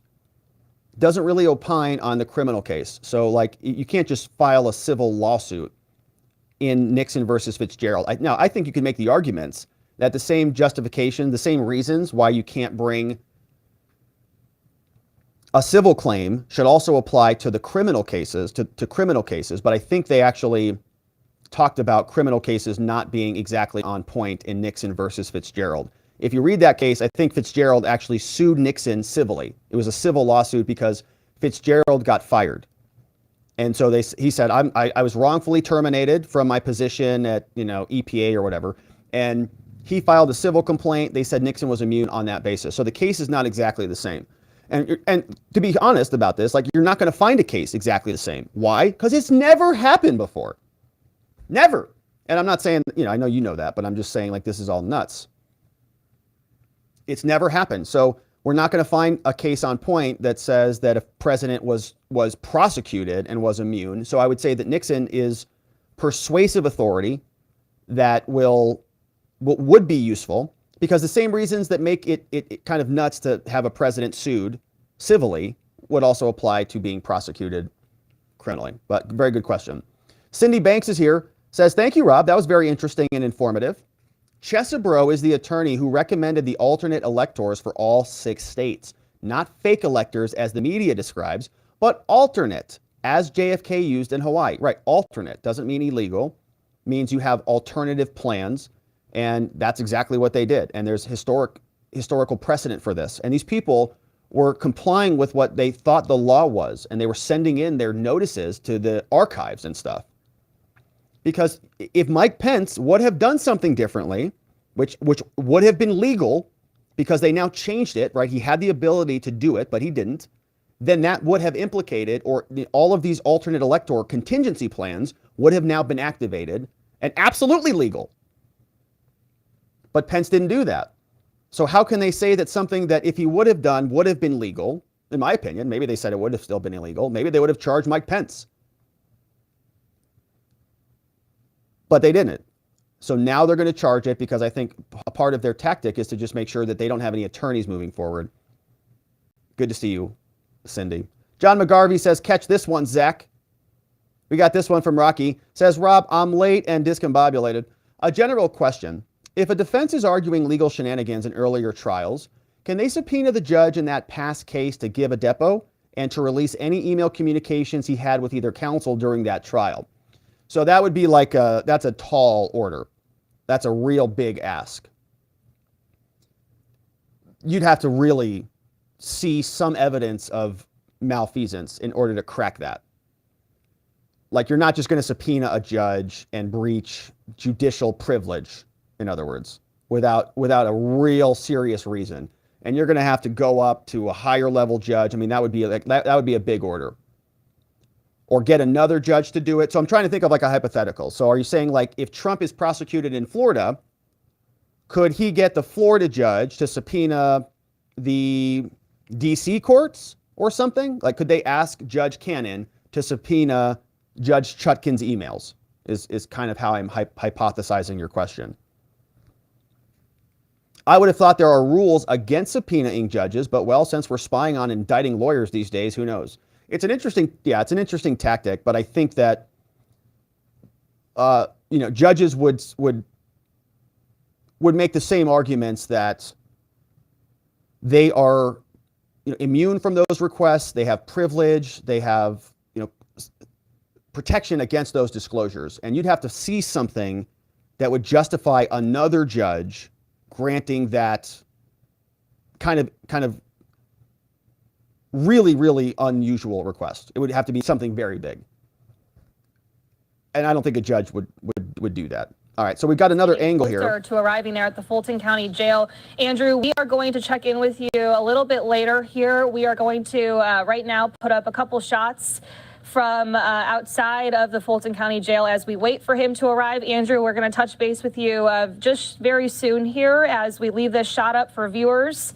So we'll talk to you soon. Thanks so much for that first bit of analysis, and we'll talk to you in just a little bit here. Thank you. So we see we're getting nearer to some buildings, and the motorcade looks like it's slowing down a little bit. So they're off the freeways, getting closer to the facilities. And not a lot of people around these areas. Looks like they roadblocked all the roads. And there's no audio coming from them either. But okay, so we'll just keep following along. Good to see you, Rocky Water. Thank you for that. Don G is here. Thank you, Don, with the flying Superman pair in the house. Thank you, Don. I appreciate you sending that one in. We have Trump now turning up a road. Barb's loves Alaska. says Kenneth's demand for a speedy trial, and it's granted by the judge. But what if Fani isn't ready for the trial or just that soon? Can she push it further out? I'm going to have more questions. Well, that's a great question, Barbs. And so she would not be able to push it out past the speedy trial deadline, right? The speedy trial deadline, as we saw, was November 3rd. So not past that deadline. So if she's not ready, then she's not ready. And that happens. I mean, that happens. You're taking a live look overhead here as we've been following the motorcade as it makes its way to the Fulton County Jail. It looks like they might just They're be right there, yeah. there. We want to look at that. See, the sign says no cell phones allowed in jail, authorized personnel only, pretrial services. So like that's the location where people go to check in when they're on release. And so they're getting pretty close. Now, once he goes in, I imagine we're not going to be able to see too much. And then he'll probably be in and out relatively quickly. Let's see what this woman says. We do know that security has this entire street on lockdown right now, waiting for the former president's arrival. But really, that's what we're expecting in the next couple minutes. And if you guys could hear supporters and protesters chanting behind us, "We love Trump. We want Trump." Again, they're waiting for Trump to get here. You do see a lot of protesters here just waiting for the former president to get here, just wanting to show support for the former president after the fourth indictment here. Now, again, once the motorcade does arrive, Trump will see this large group of protesters and supporters. And what we're hearing from protesters right now is that they believe this indictment is politically motivated. They believe this is all part of a greater attack against the GOP frontrunners. Yeah, that's right. They're absolutely right about that. So the analogy here, Barbs, what happens oftentimes, you see this like speedy trial stuff pop up in DUI cases. Something that happens in DUI cases is sometimes they can't get the blood results back. Usually alcohol results they can get back pretty quickly because alcohol testing is a lot simpler. They use gas chromatography in a lot of situations, where drug crimes use mass spectrometry, and that is a much more complicated process that requires much more sophisticated equipment and more parsing out of the drug. So, for example, with DUI, if you know a bunch of people are drunk, you can kind of tell, smell it. This is a DUI when I pull this person out. They draw all the vials and they put all the vials in this big pizza tray, and the pizza tray has these little slots in it, and they put the big pizza tray into the machine and it pokes holes and it sucks the air out, doesn't actually test your blood, and then that's what it does. And they can do huge batches of that, like 90 people at a time or whatever. That's when they know it's alcohol. And if it's above the legal limit, then boom, they don't need to do another investigation into the rest of the blood. So that usually can happen very quickly, right? They can turn those samples around relatively fast. But when it comes to drugs, it's more complicated because you don't know exactly what drug it is. You don't know if it's heroin, you don't know if it's meth, you don't know if it's a cocaine, if it's an upper or a downer, if it's a prescription drug, could be a narcotic drug, could be all sorts of things. So in that instance, sometimes they can't figure it out for a while, and they have to do second confirmatory and quantitative tests to identify what's in the sample. And if those take a while, sometimes it'll take longer than 6 months. And if you've got a speedy trial deadline within the 6 months, you can say, I want my trial now. You show up. They're not ready. They've got no choice but to offer you a smoke and plea deal or to dismiss the case. And that can happen. So, Chesebro might be trying to do that same thing. I don't know if it's going to be fruitful or not, because they're telling us that Fani's been working on this case for years now. I mean, I would imagine she is prepared. I would imagine she's ready to go. Devin Knox is here, says Trump should start or should make shirts with his mugshot on them. I totally agree with that. Totally agree with that. I think that's a great idea. He should sell them hard. So Zulu says, totally situationally independent question. Totally situationally independent question. Says, beyond seriousness of charges, danger to society, and ability to flee, what are other boxes to check for denying release? Like, say someone hits that trifecta in spades, for example.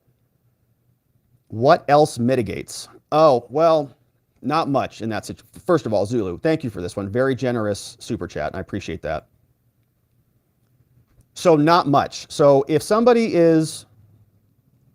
So you try to mitigate the concern. All right, so it's a great question, but you try to mitigate the concern. So for example, if somebody is a flight risk, but not a danger to society, and somebody's also not a harm to themselves and they're not going to commit another crime, but we're just concerned that they might flee a little bit, that's when you post a big bond. That's when you post ankle monitoring and stuff like that. And so you try to mitigate that risk, that concern. You don't come back and say, well, the person has an ability to flee. You would make arguments, like you would make arguments about that to counter that. So some mitigating factors for somebody's ability to flee would be, they're not going to go anywhere. He's married. His wife and kids are here in Arizona, and they go to school right around the corner in Phoenix. They're not going anywhere. He's not fleeing the country. His wife is here. They're back in the courtroom. His mom is here. He's got a job here. He's been working here at a factory or, at a location for 25 years. His mom lives in Scottsdale. His sister lives in Gilbert. He's not going anywhere, right? He's not going to flee the country. So you make those arguments, and also you would get letters, and you would say, this guy's been a great employee. This guy shows up at my group. This guy does all those things. So that would be mitigation for that. Now, if he's a danger to society, you would make those same arguments, and you say, no, he's not. He's got no criminal record. You'd give up his guns or something, Your Honor. We would make an exchange. He promises to give up his firearms or something, and you'd make exchanges for that. But if they cross a certain threshold, then there is no, the judge is just going to say there's nothing that you can do to mitigate the danger part of that person. And so we cannot let them go. So if you hit somebody that is the trifecta, they're not going to get out. Now, you can always, and to also answer this a little bit with more depth, when the charges themselves are dangerous, like if it's an assault involving, in Arizona, for example, certain crimes are non-bondable. So you just cannot get out of custody, period. And it doesn't matter. It doesn't really matter what you do, what you say. Now, you do get to challenge those. You do get to have hearings on non-bondable offenses. So you can make the argument after the fact, after somebody has been arrested, that they should be released, but you have to have a separate hearing. And you've got to show essentially that their original determination that your client met those checkboxes are all invalid. So the burden shifts to you once the finding has already been made. So so release conditions are very important. And there's a lot that goes into these, which is why Trump and his team and everybody coordinated these well before they actually walked into court. If someone hits that trifecta in spades, they're probably going into custody. And I've had people leave. Like I've had people, flee countries, like flee the country and just leave, just cut off their ankle monitor and they're gone. And so, you try to mitigate that. And I've been burned on that, made arguments to the judge. No, they're not going anywhere. And then they're gone. You're like, oh, well. So sometimes you just don't know. And it's a balancing act. It's a routine. And the judges try to do their job. But from our perspective, from a defense perspective, we have the presumption of innocence, all right? So they've got to really, and nobody's been found guilty yet at all at this stage of any case. So if they're going to hold your client in custody, they're kind of dumping on the presumption of innocence, and it's very irritating. But the judge also has to make sure that the guy who's being charged with aggravated assault or with sexual assault doesn't go out there and do it again, right? And if the evidence, if the presumption is great, if there's proof positive and the presumption is great, is how we say it in Arizona, that the release conditions will be affirmed and upheld, they'll affirm and uphold those. And it's tricky too. I've had clients, first-time charges. Man, I represented one guy, first-time charges on serious charges that were non-bondable. And it's like shocking. I can't even get out? No, man, because this is what they said you did. But I didn't do it. I know, but this is what they said. So it turns into a big, kind of a shocking thing for people because the statutes just say they're just non-bondable. Anyways, great question, Zulu. Thank you. Hopefully I answered that, but very good one. John is here. Thanks, John. John McGarvey says catch this one, Zach. Zach caught it, baby. He caught it. It's right there. Thank you, Zach. Bodie says, could Trump's team use Fani's comments in the trial? So it's a good question. Probably not in the trial. And let's pause on this for a moment because I think this is a very good question. Couple questions that I've gotten is can all of the 11.5 million documents from like the January 6th case in DC, can all of those be used as part of public record? Or can can 2,000 mules or something be used in these cases?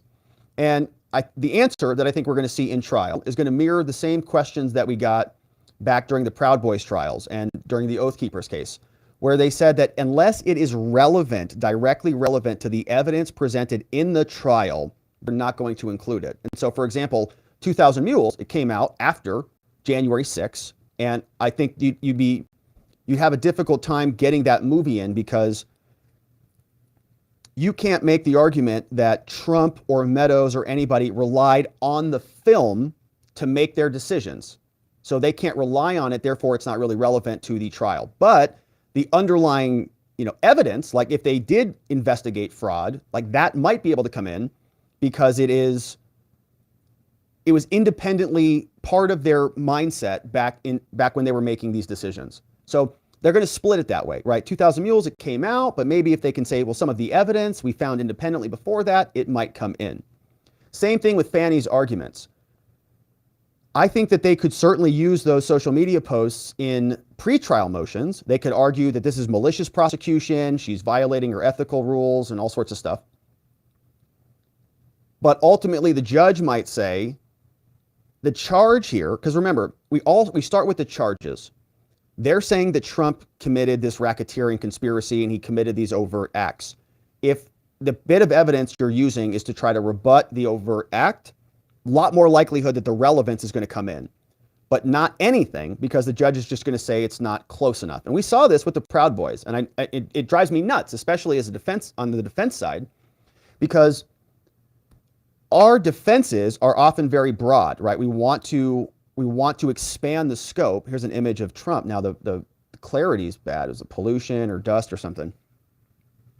We want to get everything in. And we want to just talk about, 2,000 Mules and every filing that we saw in every court of law and relitigate every bit we can. But the judge's perspective is that we've got to narrow this stuff up. We've got to keep it contained and keep things on track so that we don't spiral off into issues that are not before the court. And we see how those things get exploited. I mean, we've seen how in like the Judge Kaplan case, which is the E. Jean Carroll case, that the judge just kind of kept out stuff that was good for Trump and let in things that were bad for Trump. And so these rules can be very exploitive, right? They can be curtailed in a way that will create the outcome. Good question, Bodie.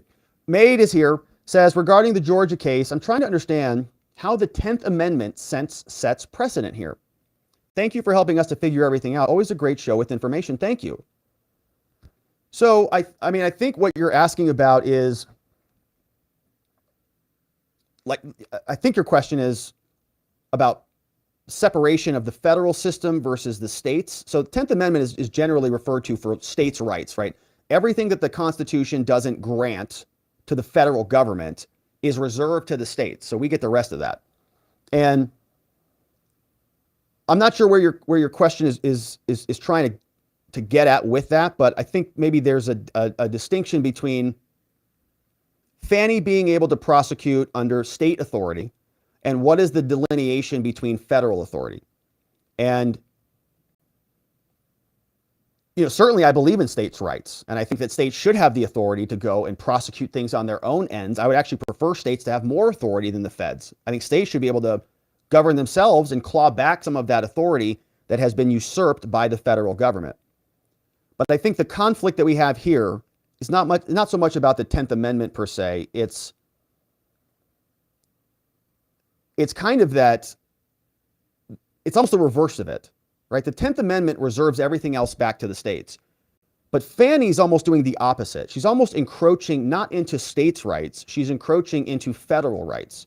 She's going the opposite way and saying, I can prosecute basically this national federal case that encompasses, she referenced everybody. She referenced Michigan and Pennsylvania and Arizona. So it's not as much that the feds are encroaching onto states' rights as it is that the state is encroaching onto federal rights. And that's why Meadows was asking for removal, so that the federal resources could come in and govern this thing appropriately. We got Tim the Mechanic. Good question, Made Ghost. Tim the Mechanic says, Trump fears nothing. Wonder if Secret Service gets process with him or if they're ready to go blows. Well, hopefully there's no blows that go down there over there. But it is true that Trump doesn't fear much. He talked about that on the Tucker interview last night. And maybe if we've got time, we'll go check that out. But Barb's Loves Alaska says, what are Kenneth's charges again? And how many have the same charges? And with his speedy trial, can this be a great way to mess up Fani's case, as he's going to use evidence to debunk her phony charges? So it's a good question. So Kenneth has only a couple charges. He doesn't have many serious charges. And I think we can take a look at that. Let's see what they're talking about here. Process, but then also looking back to the other 3 indictments as well. And I was going to ask you, you touched on it there, the security risks for Secret Service that come with booking a former president, because he is the first former president to go through this and to also be getting a mugshot. Well, it's completely and totally unprecedented, exactly. And, you know, again, just so everybody's clear, I'm not advocating, treat him different because of elitism and he's important and he's a VIP. That's not the point. The point is, it is unusual. He is under the guard of the Secret Service. They are responsible for his safety and security. He was, after all, president of the United States. I don't care how much you hate him. He was president, okay? And so it's just absolutely uncharted waters. But back to the global landscape of the 4 cases, if you want. All right, so this is Chesebro's. So he's got $100,000 bond. He's got actually more charges than I thought. So 1, 2, 3, 4, 5, 6 criminal conspiracies and RICO. And they charged his criminal conspiracies at $15,000 a pop. $10,000 for 2 of those. So counts 17 and 18 are less expensive than counts 9, 11, 13, and 15. And then they make it a cool $100,000 for him. They just round it up as well to make it a cool 100. So it could be a way to mess up Fani's case. She seems to think that she's ready to go on this, like it would not mess her case up. Like she's perfectly happy with this going now. And so we'll see what the judges do over it. I think that if Trump wants more time, he should have more time. They've had years to investigate this. And so Trump, if he wants more time, he should have it. But it's a good question, Barbs. Isaac Bowles says, saddest day of my lifetime. Hang in there, Isaac. I know it's sad, my friend. I get it. I understand it. I know we've gone through a lot of this. And listen, I understand that we've been through, it is important to also remember that we have been through something very significant here. 4 indictments in 5 months. It's insane. 4.5 months. All historic, all in the middle of a political campaign. It has never happened in this country, and now they've done it 4 times, and they're just kind of picking up the pace here. So it is sad. It is a sobering day. It's a very somber day, certainly. It's an outraging day. But this is part of the process of exposing who these people are, right? These people have always existed. They've always been operating this way. They've always been hiding in the shadows, plotting and spreadsheeting and text messaging and phone calling. They've always existed. Now they're just showing us who they are. They're emerging, and we're getting to see how they abuse power full out on display. And as sad as it is, right, this energy is also awakening people. It's also spreading out there, and I think that more and more people are going to realize that the justice so-called systems that we have are just no longer legitimate. And it's a sad state of affairs. I mean, I believe in justice. I, went to law school, wanted to practice law to do justice. I still want to do justice. It's a sad state when we see that our justice systems are not doing it. It's like, wow, that sucks. I kind of believed in that for a while, but it is our current environment. And I would rather know who these people are and have them expose themselves than have them lurk in the shadows and continue to do this stuff under our noses. Now they're out. Now we can see it. And my friend, we are going to win all of this, right? And it may not be the exact victory that we're all looking for, but we are on the right side of history on this. These are the people who are trying to censor and eliminate their political opponents, and they know not what they do. This is a really consequential thing for them. They're happy they're popping champagne bottles or doing cartwheels, but they are on the wrong side of the universe, quite frankly. And we can get into that another time, but hang in there, Isaac. Salty Sarge says, Rob, I know you love arm day, but leg day is not the worst. The day after leg day is the worst. That's true. I did leg day yesterday, and my legs are feeling a little bit wobbly today. I noticed that. Hey, look, it's the Washington Monument. Did you see that Washington Monument? That was only 1/8 the size of Trump's documents. Only 1/8 the size of Trump's documents in his discovery files. Let's see if they put that back up. Rosie's here. Says Trump getting indicted again feels like that movie Groundhog Day. I think I hear the Sonny and Cher song in the background. They say we're young and we don't know, babe. I got you, babe. From Rosie Posey. It is. It's like every indictment it just takes the energy out of it. If Trump is so criminal, then they wouldn't need to keep selling us indictments one after another, more indictments, more indictments. Nobody believes it, so they just do it again and do it again and do it again. We got this one from Stephen. Thank you, Stephen. Stephen Mosher's in the house, and I appreciate that, Stephen. And so Economaths here says, if the cases are severed, state of Georgia will just have to try the state charges in federal court for removed defendants, assuming the charges not dismissed with prejudice.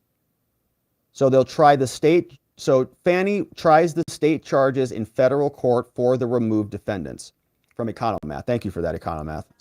That sounds right. In Atlanta, and that includes Fox 5's Tyler Fingert, who's on the ground there at the Fulton County Jail. Tyler, thanks again for joining us here. We appreciate all of these updates. Tell us a little bit more about what's happening right now and what you're seeing. Well, Lexi, good afternoon or evening to you. Good to be back with you. And I can tell you right now, I just checked the Fulton County jail log. Officially, he has been released. According to that, he has been booked and now officially released from the Fulton County court, from Fulton County jail on all 13 charges he is facing here in Georgia. And so basically the process he likely went through while he was inside the jail I'm going to stop you just for a quick second, really quick, because we have another box up here. Sorry to interrupt you, but we have another box up here showing viewers what's happening. It appears the motorcade is actually leaving right now. So you're right, he has been released. Out. You can see a bunch of vehicles leaving right now, Secret Service vehicles leaving along with him. So as we watch this, just wanted to let viewers know what we're looking at. Continue telling us about how that process worked.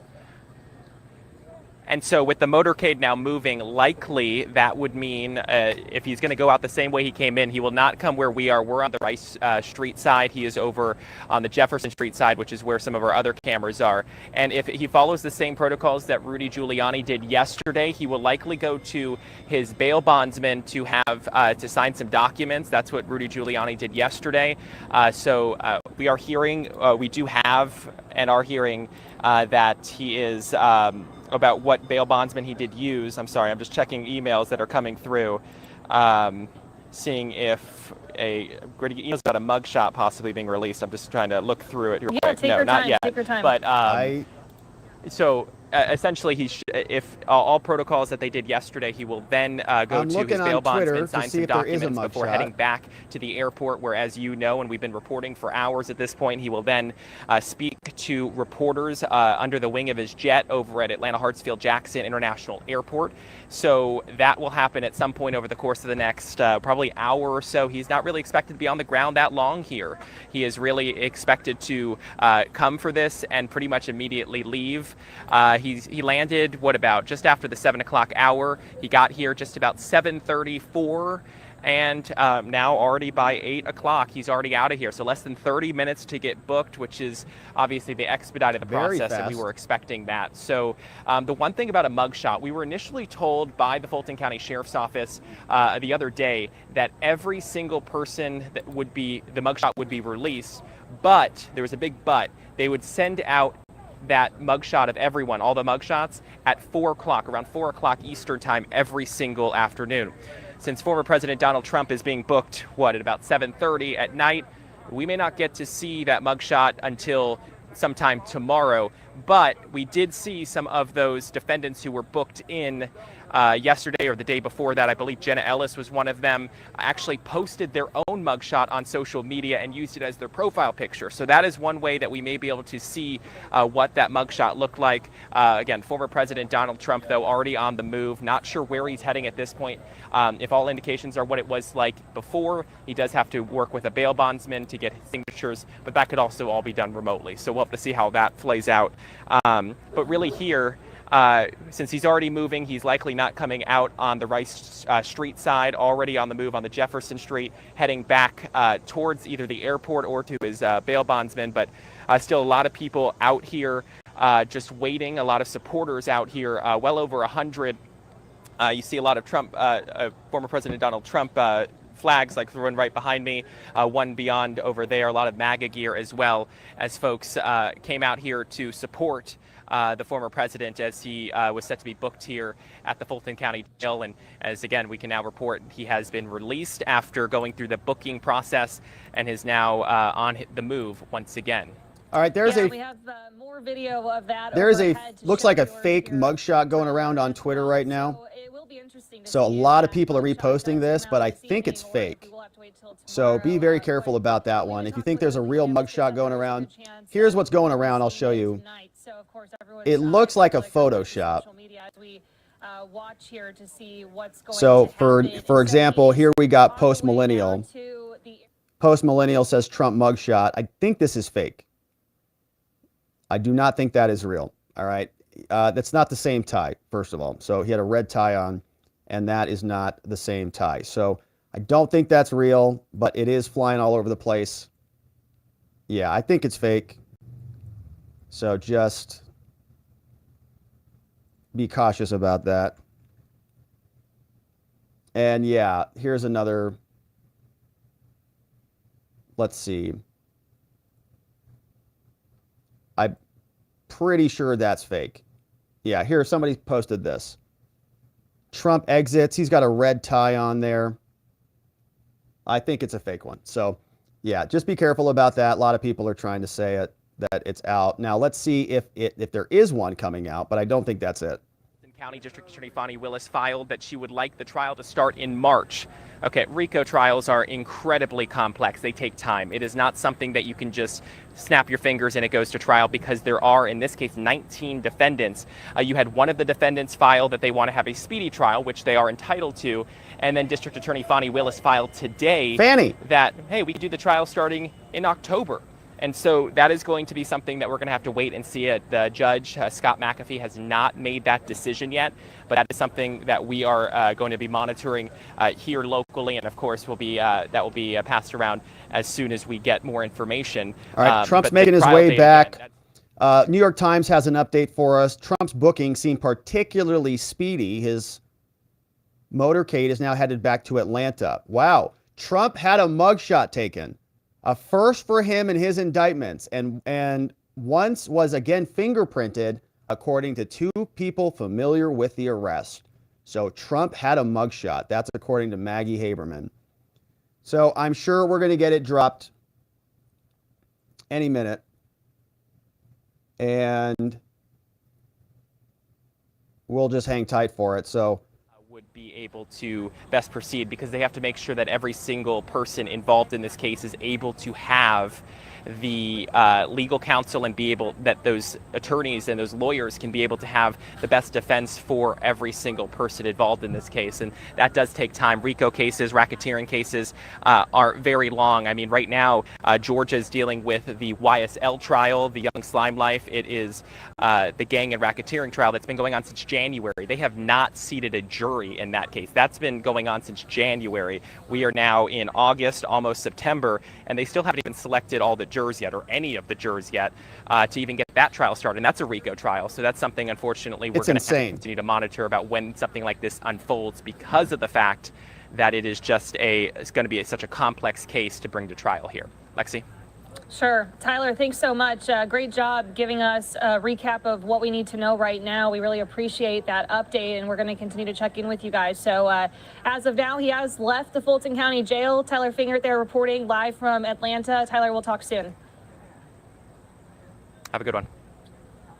All right, and you're taking a live look here overhead as we're watching this motorcade here head back to the Atlanta airport, and now all right, former here is President the Trump is going to Bedminster, but we are expecting some sort of commentary here, potentially at the airport before he gets on his plane to react to all that happened today. And again, that mugshot, everybody is wondering about. When are we going to see it? How long will that take? Tyler giving us a good explanation there of why this can be so complex and why we don't know exactly what the timing looks like with that just yet. But let's take a quick commercial break here. We still have much more to bring you. So many live looks as we're following this happening live in real time. The motorcade heading there back to the Atlanta airport. Will take off then from Bedminster. All of this happening very quickly, a very quick moving process from the moment he landed. It was fast. All right, so this is the jail record. Thanks, V, for sharing this over here. We've got Trump has officially been booked and released. You see here Palm Beach, number of charges, bond posted in all of the amounts, $10,000 all across the board, plus the $80,000 to bring it up to a cool $200,000. Address over in Palm Beach. He's got blonde or strawberry hair. Blonde or strawberry hair. Oh, okay. So it's an interesting image over on our locals. Anyways, so Trump has been booked and released, and we'll see what he has to say about this when he gets back to the airport. All right, let's see what we've got over from our friends. And let's hear from you as we wait for the mugshot and for Trump's, hopefully he says something. We got Trump, who is Jake Sullivan over on our locals, who is our national security advisor. He says, okay, Rob, Trump's motorcade camera is only because Fani's court camera, when she dramatically brought in the holy indictment. This is racist. This is bigotry. I cannot believe he's doing this. I'm calling Pete. So this, of course, is Jake Sullivan, who is our national security advisor, who went to Oxford. He's very smart. And he's going to call Pete Buttigieg because they hang out together. And he's a huge fan of Fani. And we're a huge fan of Jake Sullivan. Smartest guy on our entire locals. He went to Oxford. And he's much smarter than us. And he doesn't have to answer questions if he doesn't want to. Thanks, Jake. Good to see you. We got this one from John McGarvey. Thank you, John. Bringing in 5 new members. We got Jop is joining us. We got Ross M. No mandates. Not a Fed is in here. Yeah, right. Not a Fed. That's definitely an FBI agent. Welcome. Welcome. Mike Holmed and Michael S. all coming in courtesy of John McGarvey. Thank you very much, John, for modding and for membering us up. We got this one from Jason. Says, happy Thursday.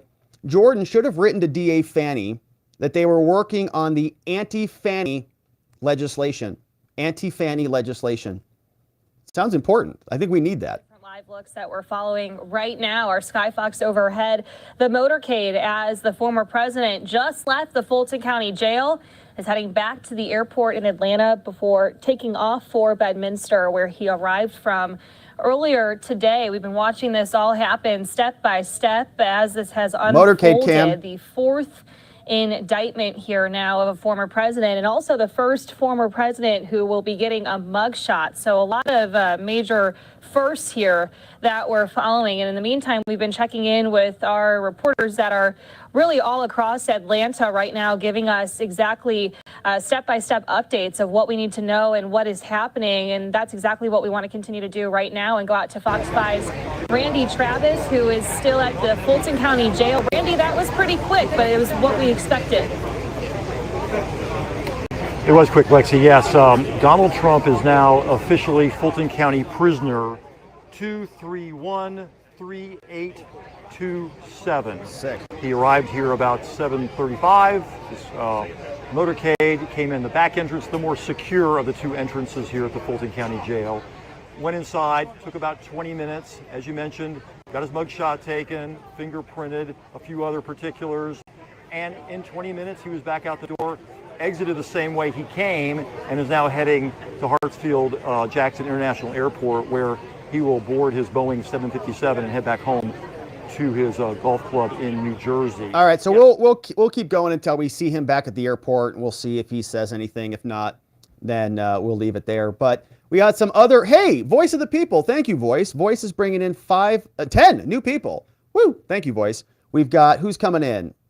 Muffin Rando, Monica J, Dragon Book, JB, AM, Mads is coming in, Drea D, Mark G, Paul Me, no, hello, Paul, and Grifty, all in the house. Welcome aboard. Thank you, Voice of the People, for inviting in 10 new members into our amazing community. And Voice, we see, and our members, we normally go to a members-only after party. We'll probably do that today. We'll probably have to open up a second feed over on Locals.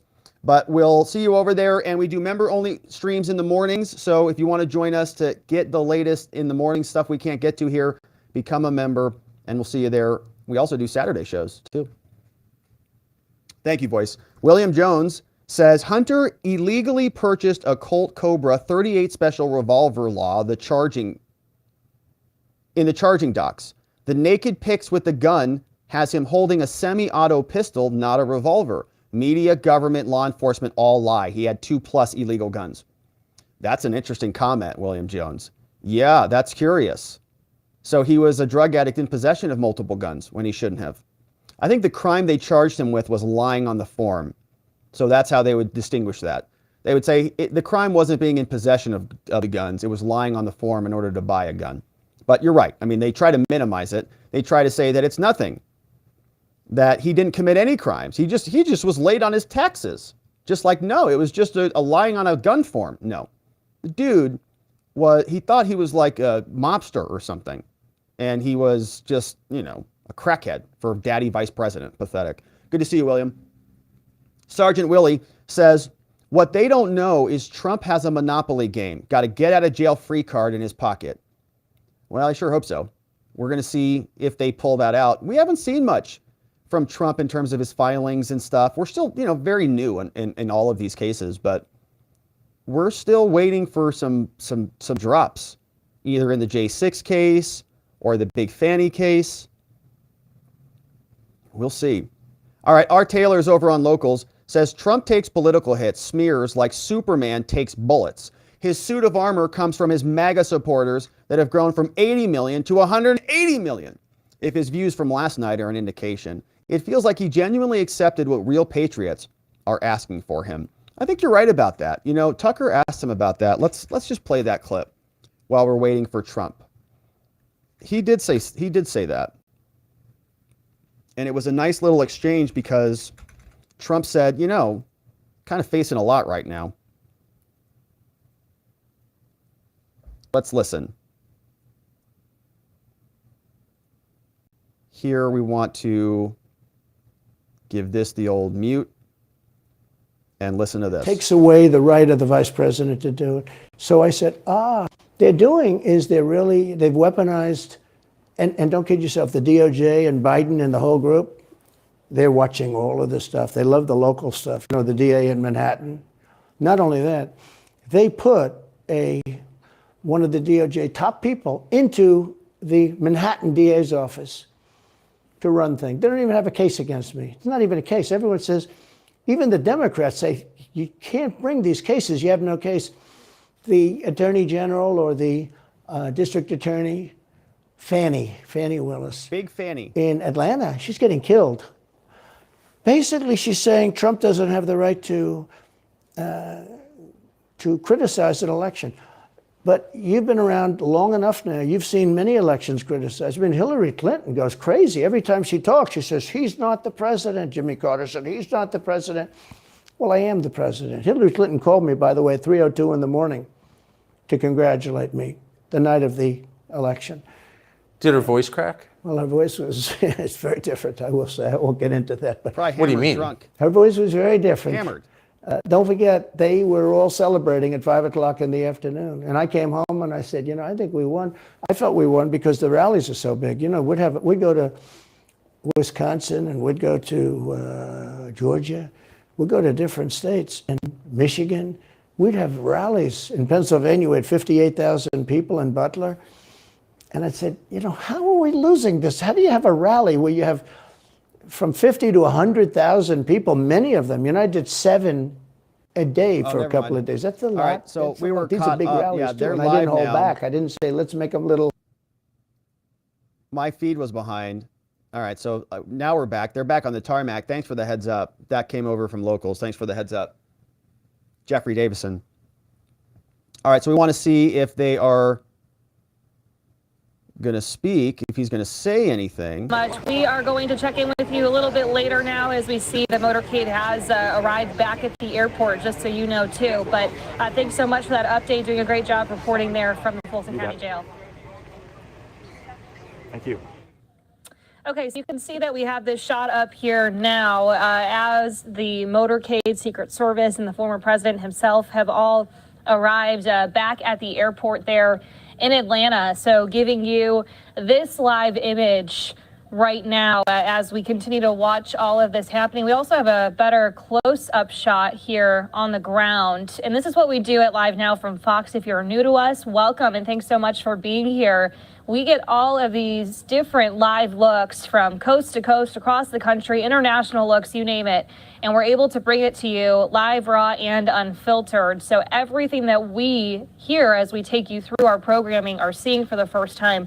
So are you, our viewers, and getting to show you all of this as it's happening, especially on a day as significant as this, really helps paint the picture of what is happening step by step and being able to show you all of this. Again, the former president has left the Fulton County Jail, which is where we just spoke with Randy, where we just spoke with Tyler, and he is now at the airport where he'll head back to Bedminster. We're interested to see if and when we will hear from him following this entire process today of being booked and of going through the mugshot process as well. I'm going to pull up a tweet here from Randy Travis, who we just spoke with at Fox 5 in Atlanta. It says the former president is booking number 2313827. So we heard from him as well when we spoke Marjorie with him Taylor on the Greene ground there, posted her mugshot.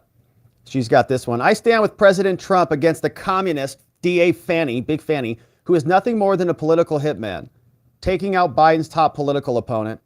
She got arrested too. We're all arrested today, my friends. We've all been arrested today. So we're waiting for the mugshot. Let me know if anybody has eyes on it.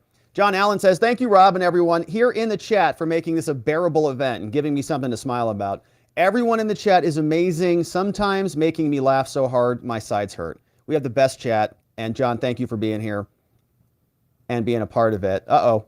Deadline is tomorrow for all of the defendants listed. Here comes Trump to report to surrender to the Fulton County Jail. And it looks like the former president's about to speak. Let's listen. A day for America that should never happen. If you challenge an election, you should be able to challenge an election. I thought the election was a rigged election, a stolen election, and I should have every right to do that. As you know, you have many people that you've been watching over the years do the same thing, whether it's Hillary Clinton or Stacey Abrams or many others.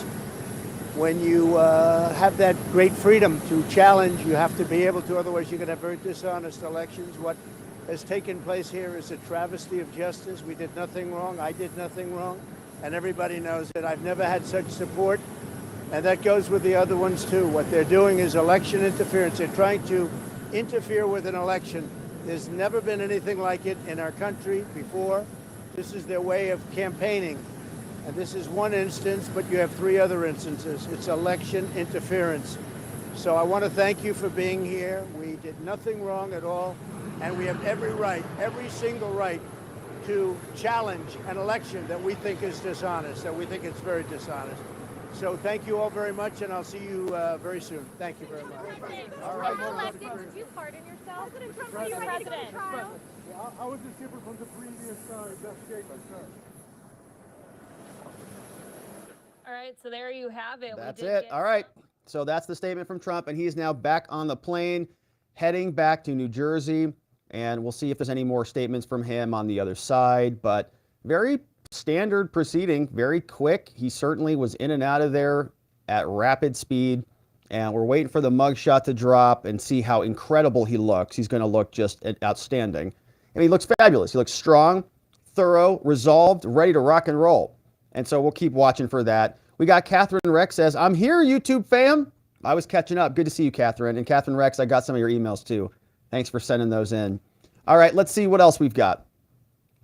Says, thank you, Rob and mods and mod. Thank you, mods and Rob, for the amazing coverage. We got the best mods, the best chat. Thanks for being here, everybody. I know these things can be a little bit stressful, but I appreciate you joining us. We're going to get through all of it together, and we're going to be stronger on the other end of it. So thank you for that. Zulu says, perfect explanation. Thank you, Zulu. I'm glad I could understand. Yeah, sometimes I miss things, but you are the best at explaining legal processes. It's always been my favorite thing about the show, followed closely by Bad Popo, which we all miss, Sai. We kind of do miss the Bad Popo. The Bad Popo was, yeah, that was an era. Certainly was an era. If there's another really bad Popo, I mean, we still talk about Bad Popo. They're just federal agents now. They're just not the local cops. But thank you, Zulu, and I'm glad that I was able to parse through that. And thank you for the very generous comment on that. I appreciate it. It's a very nice compliment, too. Thank you. Debbie says, there's some good coverage on RSBN, different than what you're watching. Okay, cool. Well, we missed that. So thanks for that. RSBN is always a good network, too. Doing good work. Thank you, Debbie. And I know there's a little bit of Fox, animosity out there, and I don't blame you for it. But this was good coverage today, honestly. They had the motorcade cam. I've never seen that before. We got Rivka, the Jade Gamer, says, if we assume that a charge infringing upon the First Amendment must be content neutral, then it doesn't matter if the election claims are true or false. Right. Basically, the fact that Trump is talking about an election, I think, makes it clearly political speech. And anything that is commenting on his comment about elections or his comment about the judiciary, those are all political questions that I think are perfectly within the First Amendment. And anything that limits that, any limitation, is going to be limiting something that is content not neutral, which is political speech, which should be protected under the Constitution. Thank you, Rivka. William Jones says, massive fraud exposed in Michigan. Gateway Pundit posted the police report. FBI took over and buried it. No investigator listed. Trump was right. It's a good comment, William. We did the full breakdown on that video. We went through the full thing. We read through the full report, and there's a video on that on our channel. So if you guys missed that, certainly check that out. We read through the full report, and the FBI did cover it up, in my opinion. Crash to Contrary says, Rob, as it relates to history, these people will be writing the history. We need spray while they are in the light to disinfect the lack of truth. Got to be careful about some of those words, Crash to Contrary, on YouTube. But I get your point. You're saying we need to have a political victory to defeat our political opponents. William Jones says Hunter bought a Colt Cobra 38 special revolver illegally. And I think we got that one. The naked photos have him holding a semi-auto pistol. He had more than one illegal gun. My question is, though, did he fill out a form that he lied to purchase the second gun? The crime for him is lying on the form, not being in possession of the gun, is my understanding of the charges. We got Knox Beermans over on Locals. Says, I have to tip the we're all going to jail excited utterance. We're all going to jail. Well, who keyed me off on that was Jeremy. Jeremy said something similar. And so sometimes I'll just parlay off the chat. So I can't take full credit for it. But it was a good one. Yeah, we're all going to jail. Let's all go to jail together. Jeremy, are you over there? I forget what Jeremy said. It was a good one, though. We had this one from Barbs. Says, yes, Robert, you were spot on about the swamp. They are in full view now and were lurkers for years from school boards, teachers, local politicians in states up to the federal government. We see them now. They're all exposing themselves. They were all here. They were all doing it. They were just hiding in the shadows. Now they're out in public. Old Coach Crane. Welcome, Coach. As a supporter, we're grateful to have you. Thanks for joining us. And that's just fun. Old Coach in the house. Rocky Water says, Rob, before today, I never knew franked was a verb. Not only is this educational from a legal vocabulary point of view, it also makes me giggle in a childish way. And that alone is tip-worthy. $2 to the cool word jar. Appreciate your show, man. Thank you, Rocky. I appreciate you too, brother. Thanks for being here. Thanks for always being so energized when you're here. I appreciate it. You bring great energy to our community, and I love that. We got to keep our energy up, and one way to do that is to energize each other, baby. That's what we're doing. Thank you, Rocky. I appreciate that. Thanks for being so generous. Trump's motorcade looks like, okay, here's the plane. Cars are getting out of the way. Plane's probably going to start taxiing off here soon. And then he'll be off. Barb's Loves Alaska over on Rumble says, clean your swamps in your local communities, everyone. Vote non-swamp people out. Vote non-swamp people in. Vote the swampers out. And the winning will start. Man, what a beautiful plane, huh? Yeah. Looking good, Trump. SD 1985 says, bet money he has a crap-eating grin on his face in the mugshot. Probably true. Does anybody have eyes on a mugshot? I know this one came out.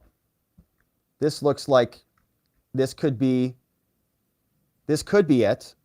I don't know that this is the real version. Might be it. It's probably it. This is probably it. It's official. There it is, my friends. Make America great again. All right.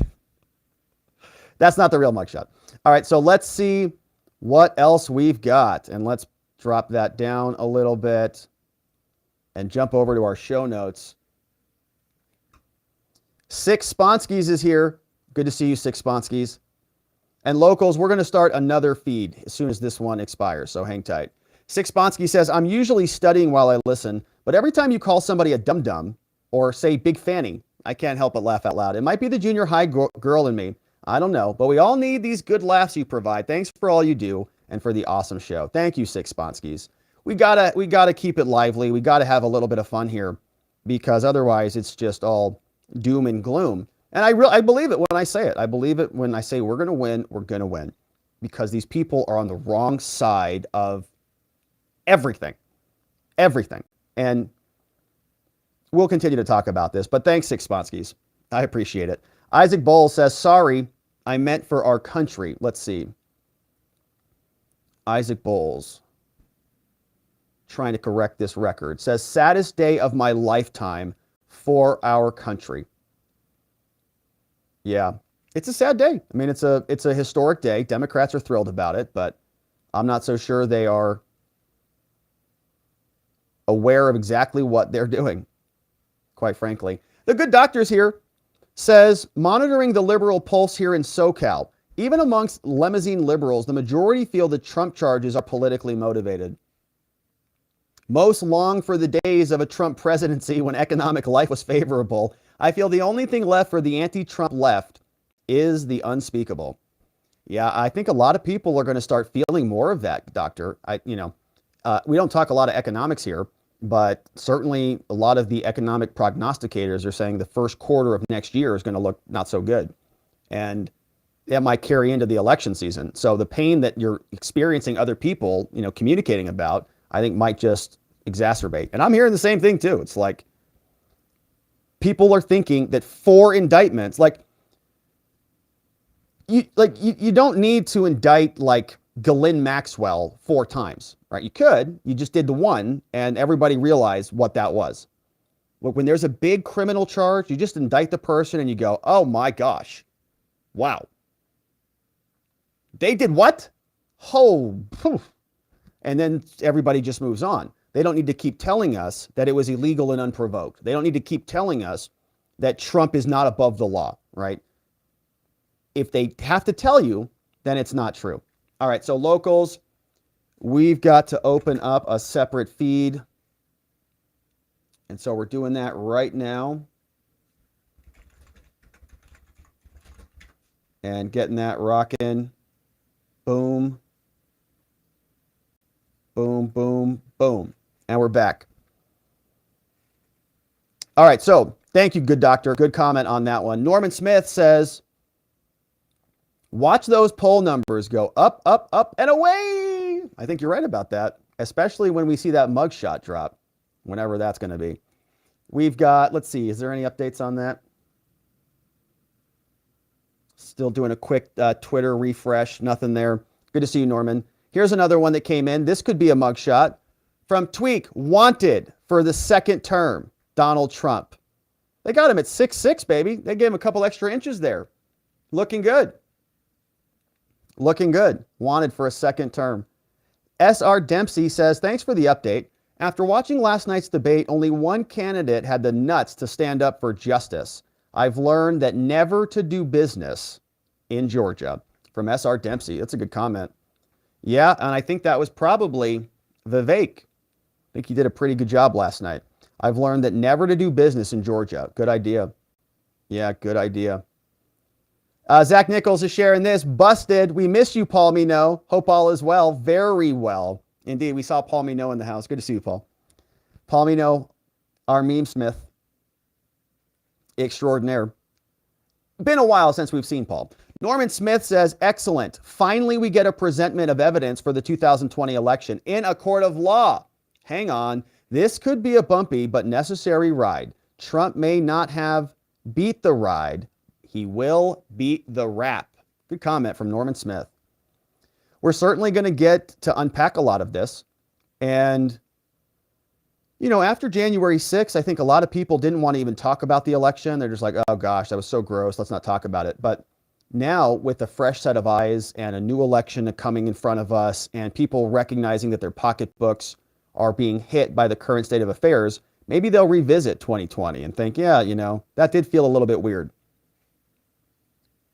And so they may come around on this issue and we may see some real consequence from that. Very cool. Norman is here. Thank you, Norman. Gopher Big Guy says the criminal complaint of his, quote, lost gun was a Glock. The gun the Secret Service fished out of the garbage. Really? Okay. So that's interesting. I don't remember that off the top of my head. Gopher Big Guy.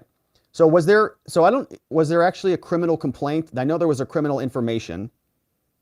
And did that specify the category of the gun? I have that, I'm sure, somewhere. Let's see. I'm sure it did. I just don't remember what it was. So I'm sure you're right. So that brings like 3 guns, though, into our statement, doesn't it? So he's got many different guns. I'm scrolling right now. Hunter Biden,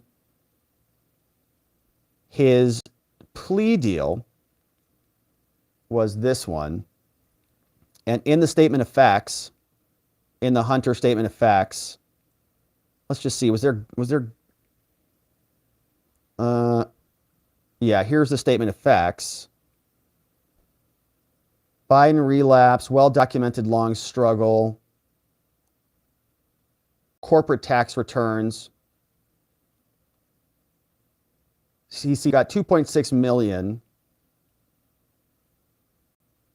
Engaged in an accountant. Tax years. Yeah, and so I didn't see anything about the gun in that one, but I might be looking at the wrong document.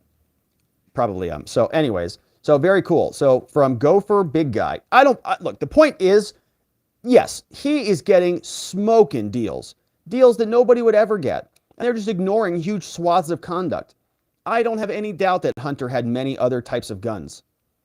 They only charged him for one, just like he had many other tax crime problems. And they got him for like late overdue tax filing. It's a joke. So this is some good sleuthing, Gopher.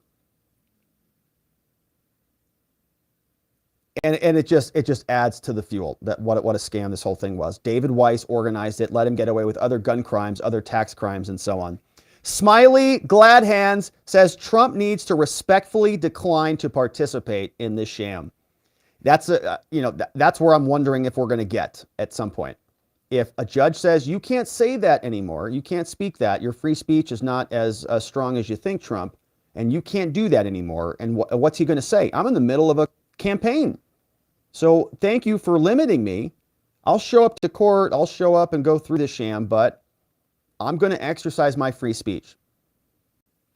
And if they decide to incarcerate him or something like that, then at that point, yeah, maybe you decline to participate. I'm just not going to show up. Thanks. Thanks for playing. We'll see you in November. We got NY says, Trump sounds sane, intelligent, and resolute. Compare that to Sleepy Joe. Trump won the debate by basically confidently setting the tone. Trump looked good last night. I think Trump looked more presidential than most people on that stage. Tim the Mechanics over on Local says, appreciate all you people here. Thanks, Rob and company. We have the best people. And Tim the Mechanic, you're part of it. Thank you for being here. And we do. A great company. Wims is here, says we should all change our icons to mugshots. I love that idea. Yeah, I love it. I think everybody can support Trump in solidarity. Marjorie's got a mugshot. I'll get arrested. We'll all get arrested. It's going to be a lot of fun. Here's one from this is a forward. Here's a mugshot. Yeah, it looks like Prison Mike. Almost looks like Jamie Raskin. I know he's got cancer. I know. All right, Griff is here. Says, Rob, is the defense floated by the Mark Meadows team that government employee immunity applies to him doing his job? If yes, can Trump use it? Yes, I think Trump absolutely could. Now, I think he will use that. We'll see it at some point. But Meadows' first order is removing this to federal court. So it's interesting what's happening here. I think that Trump might be piggybacking onto Meadows' strategies, right? Meadows is filing, and then Trump's going to see what happens and then follow suit. So certainly, if it applies to Meadows, I would argue it applies to Trump because Trump is the more root power.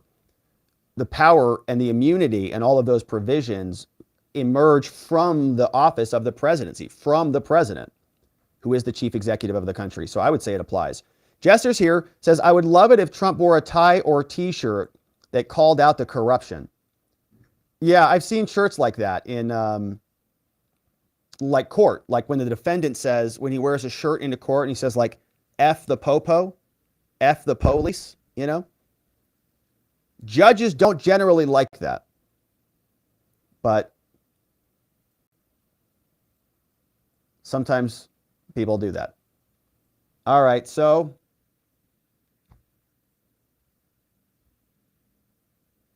we've got a mugshot. Oh, and he's looking so good. This has been confirmed by CNN, my friends.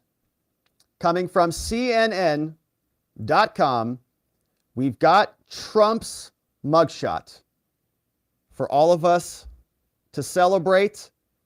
Our President Trump arrested, indicted by Big Fani, looking squarely and firmly into the camera and allowing the process to unfold. He looks outstanding, strong, firm, resolute, and he looks not happy about this. He looks pretty angry about this, as he should be.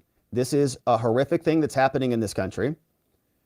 This mugshot is going to be printed and pasted up all over the place. It's going to be t-shirted up. This is going to become a symbol of what the left is trying to do to this country, which is to undermine the political process. The same people who scream hysterically at all of us about democracy evaporating.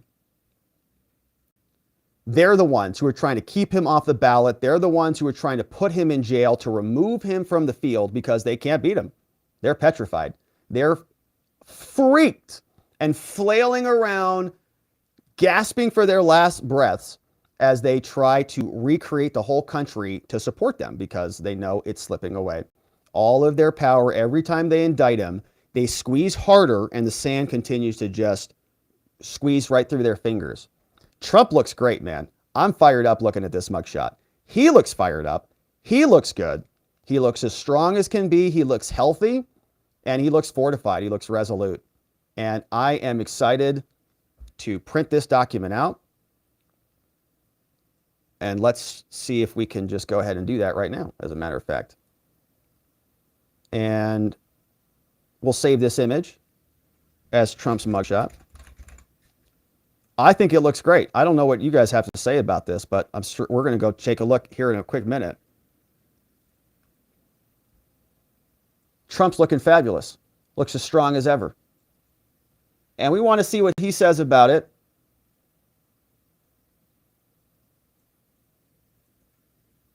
As well.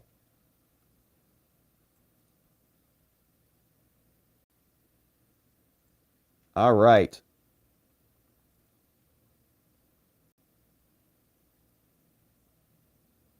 Perfect. We're getting this puppy ready to go. All right, so there's Trump. He's looking great. Oh, gosh, my printer's out of paper. Oh, gosh, so that didn't work out very well. All right, well, we'll do that later. So this is Donald Trump, my friends, and let's see what you say about it. We've got in the chat, I think he looks fabulous.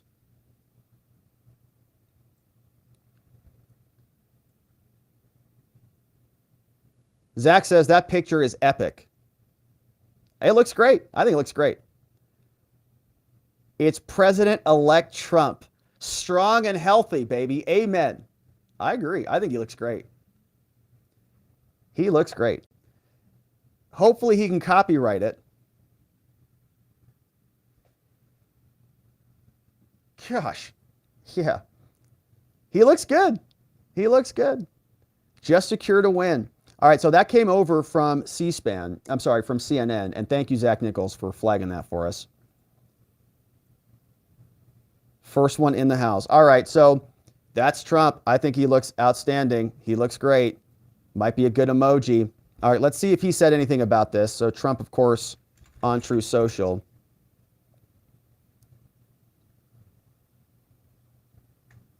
All right, and apparently I'm not logged in now. I was just logged in 10 minutes ago. Okay. Let's see if he posted anything.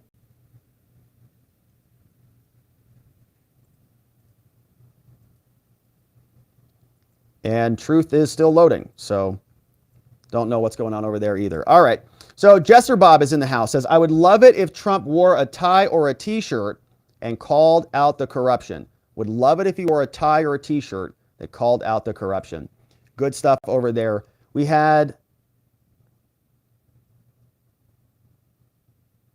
John McGarvey shared this one from Telegram. Thank you, John, for sending that one in. That's a good mugshot, too.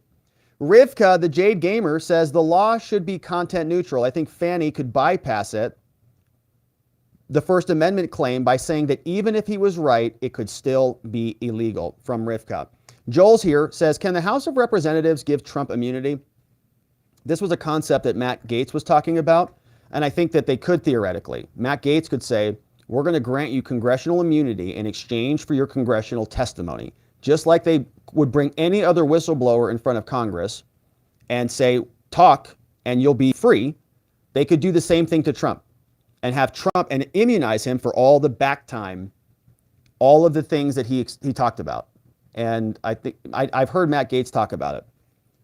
I don't know if there's any stomach to do it, but of course they certainly could. All right, Trump posted on True Social an actual video, and he is also linking to secure.winred Save America to donate to support the president. He's linking us over here, and certainly going to be making some funds, I'm sure, tonight, rightfully so. We've got, all right, that's from Joel. Thank you, Joel. Norman Smith says they are on the wrong side of history, Rob. I totally agree with you. I don't even think about it for a minute.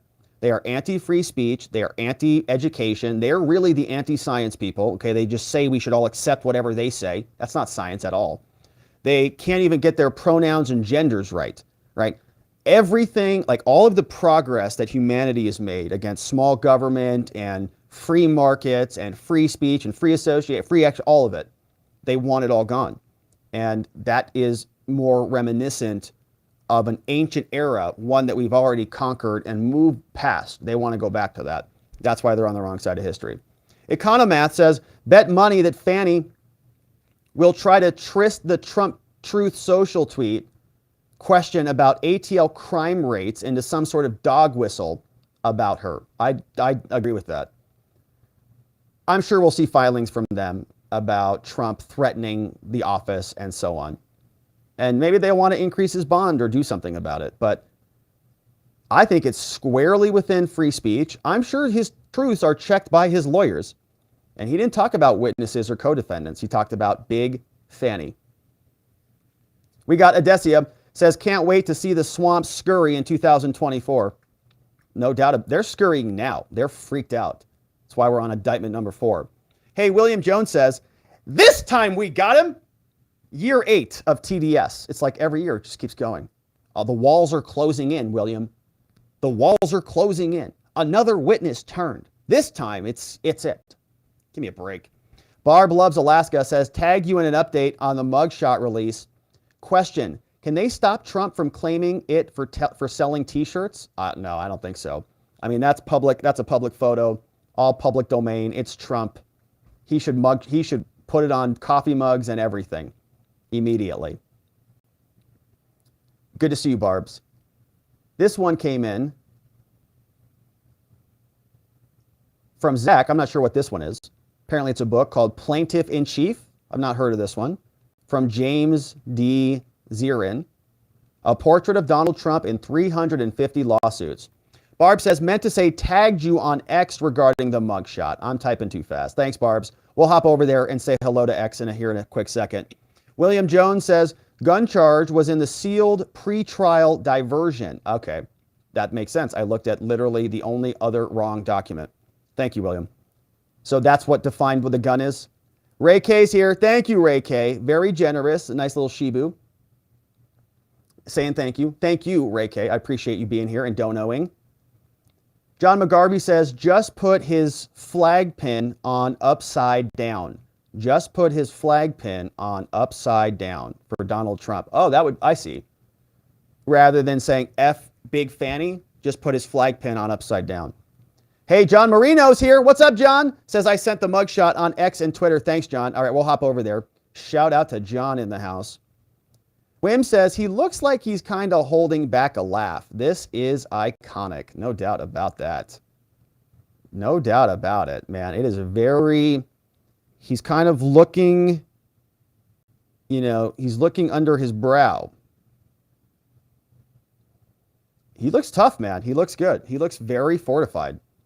He looks resolute. He looks thinner. He looks good. He looks great. And it is iconic, Wims. You're absolutely right about that one. All right, we've got this one from Norman. Says, my sweetheart and I agree that you are the best at what you do, Rob. Value added to our understanding of these complex issues. Keep rocking it, sir. Well, thank you, Norman. We do. I really think about that. I do try to add value. In fact, that's one of my guideposts for the things we talk about here. I try to say, is this segment going to add value in some way? Is it educational? Is it even entertaining? Is it funny? Is it fun? Does it provide some knowledge that people can do something actionable with? I try to think of it in those terms. And so thank you for the compliment. It's great feedback, Norman. I'm glad you're enjoying it. And shout out to your sweetheart. We've got Joe Maz says Trump knows how to work a camera, any camera. And I agree with that, right? The camera for the other people, it looked like they're almost looking down upon you because that's what it's intended to do. It's a high camera angle to look down on you, but it doesn't look like that as much here. Trump looks formidable. They make you try to look weak in the mugshot, but he looks formidable. Like you wouldn't mess with that dude. Are you kidding? He looks tough. He knows how to do it. This one came in from Jeremiah, says, United we stand. Liberals wearing a Trump mugshot shirt. Conservatives also wearing a mugshot shirt. Man, I don't think I get the meme, Jeremiah. Is that from a movie? I probably haven't seen it. But thank you for that. We got Vientica says, why is the county icon smaller than in the other mugshots? And why is his mugshot off center? It's a good question. Yeah, it's a good question. Maybe he's a little further up towards the camera. Because he's Trump, baby. He doesn't get centered for anybody. Good to see you, V. Thank you. Norman says he has the eye of the tiger. I agree with you. Sorry for that. Southern Mom says his mugshot says game on to me. I think you're right. Thank you for your awesome coverage. It's like it's go time. All right, it's go time. Let's go. Let's go. Here we are. We got Words Mean Things says Fani is so proud of herself. She had no idea how her name will go down in history. Eventually, this will ruin her. I think you're right about that. I think these people have bitten off more than they can chew. And when the Republicans win, honestly, they should indict everybody. Every single one of these people should be indicted for interfering with the 2024 election. Every single prosecutor, every single investigator, every FBI agent who was involved in it, go indict them all. RICO case. Massive racketeering case. Even the legal assistants at Fani's office, you too, you're all indicted for contributing to interference with the 2024 election by indulging in these partisan prosecutorial prosecutions. We got Rob's here. What's up, Rob? Says he looks like he's saying to the corruption, I'm coming for you. I usually fill up my message and never get to say, thank you, Rob. Well, thank you, Rob, for saying that. This is Christian Fellowship Rob in the house. I appreciate that. I agree. I think he looks great. He looks like he's ready to rock and roll, ready to go. Radice says, Trump is using Field of Greens. That could be true. I mean, look how good he looks. His doctor is saying, Trump, wow, whatever you're doing, man, you're looking great. So thank you, Radice. Woodchip Bill says, he must have a great shower. Check out his beautiful hair. So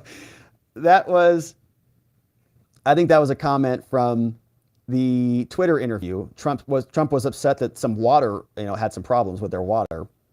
And you get bad showers, Yeah, his hair looks great, man.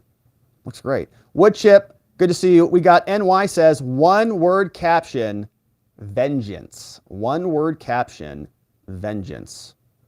Rob's here says, only Trump can sell it with the Trump brand name on it. Yes, indeed. From Rob in the house. Thank you, Rob. We had another one from NY says, please, community, only buy official Trump t-shirts. Yeah, I think that's a good call on that one. Official Trump t-shirts. Like, if you're going to buy the swag, buy it from Trump so that he can get the donos. He can get the money on that. Like, everybody's going to take the mugshot and put it on shirts and mugs and all that stuff. When he does it, I'd say buy it from him. It's going to be expensive or whatever, but, he'll get the dono. He'll get the money. And it can go towards the campaign and his defense. Former says, I don't believe that mugshot was real. I was born at night, but not last night. Well, I got it from CNN, and I think it's spreading around, so it's the only real one that we can see, as far as I know. But yeah, that's from CNN. Starlight says, Rob, you need to look at Marjorie Taylor Greene's mugshot and look how the emblem in the left-hand corner is so prominent. This is not a real mugshot. That is photoshopped. So yeah, Marjorie's was definitely photoshopped. Like, she didn't actually get arrested. So Marjorie, that was fake. Hers was fake. I don't think Trump's is fake. The first one of Trump's was fake. But the other ones I don't think are. So for example, here on Twitter, Colin Rugg has also got it. He's got the mugshot as being released. And so I think everybody's now, Caitlin Collins from CNN, right here, she's got Trump's mugshot. So I think this is the real one everybody's saying is the real one. All right, now let's see who is over on the X before we jump over to our members only after party where we hang out. YouTube members, you can join us on our members only after party. Navigate over to the community tab section, grab the Telegram link, and we'll see you there. All right, Danny says over on Twitter, do they have any idea how much money Trump is going to make from signed tees and posters? I live in Georgia and vote in Fulton, so just a small part of Georgia, says Danny. Says the mugshot seen around the world, kind of like the shot heard round the world. Fred says,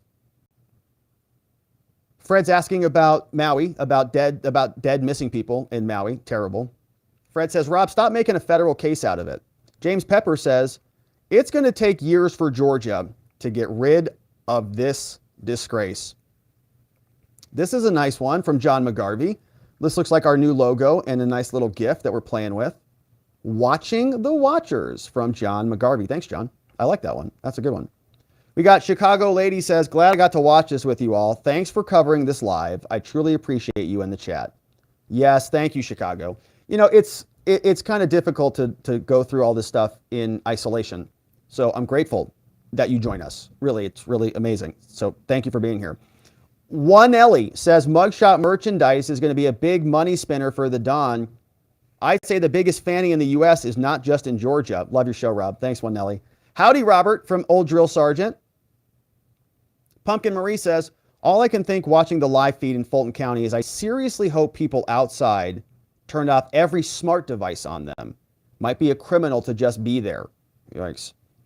Hey, Diamond Gun is here. Says, show them the Greek name day for Fani Willis. Oh, yeah. This was an interesting one. So Diamond Gun shared this one on Twitter today, and I retweeted this. And let's see. Yeah, this was interesting. Okay, so check this out. So Big Fani Willis, this came over from Diamond Gun. He tagged me on this on Twitter. Says, Fani, listen, Fani is the female Greek name deriving the name from Theophania. Both Fani and Theophania are associated with the manifestation of God, as the word Theophania is ancient Greek. It refers to the appearance of God to man. Now, Fani is the female respective of Fanis, right? Her name is probably actually Fani, but we call it Fani here because she is the biggest Fani in Georgia. That's why. But here, Fani, look, celebrates her name day both on January 6th, the Epiphany Day in Greece, and March 12th, the Day of Saints. January 6th. Huh. Isn't that curious? Celebrates her name day on January 6th. And I looked it up. I went and looked it up at greeknames.info. And here's the website, man. It's right there. Fani is the female Greek name. She celebrates her name day both on January 6th. Isn't that bizarre? It's weird, right? It's weird. It's very weird. The name day of Fani, January 6th, Theophania. Female representative, nicknames deriving from Fani. Big Fani is her nickname. We've already decided that. So very curious one over from Diamond Gun. And thanks for reminding me about that. Yeah, I forgot to mention that. Big Fani. It's curious, right? It's very curious. Very, very curious. Okay, we got Richard Galvin. Says, this is my favorite meme of the day, Prison Trump. And we've got one Nelly says, no way is President Trump the same as anyone else. He should be treated with the respect of a former president. Fani and her cohorts should be locked up for persecution. There's a funny one. If you want to see, all right, here, I'm not going to show you the full image, but this is what you can see on Twitter. If you want to go and subscribe to Only Fannies, then you can go see what the rest of that image looks like. Yeah. You're not going to want to pay for that one, all right? Trust me. She can't pay you to join Only Fani. Couldn't pay me enough to join Only Fani. All right, so my friends, that was over on Twitter. Sorry, Elon X. And we appreciate everybody joining us over there. Bodie says, OMG, he'll make new trading cards with it. We'll get more Trump cards. Yeah, the Trump NFT cards. Maybe. We had another one from Zach Nichols. We have this one, which is, what's that guy, Zoolander? Kind of, I'd say maybe. From Zach, we got this one from Rajesh. I never actually saw that movie, to be perfectly fair. I never saw that movie. I don't know how I didn't see that movie, but I never saw it. Rajesh N says, Raj, what's up, Raj? Thanks for being here. Raj says, the reason to only buy from Trump is because Democrats will sell Trump merchandise and they'll fund Democrats with the money from Trump supporters. Interesting. Yeah, Raj. Good one. Yeah, good one.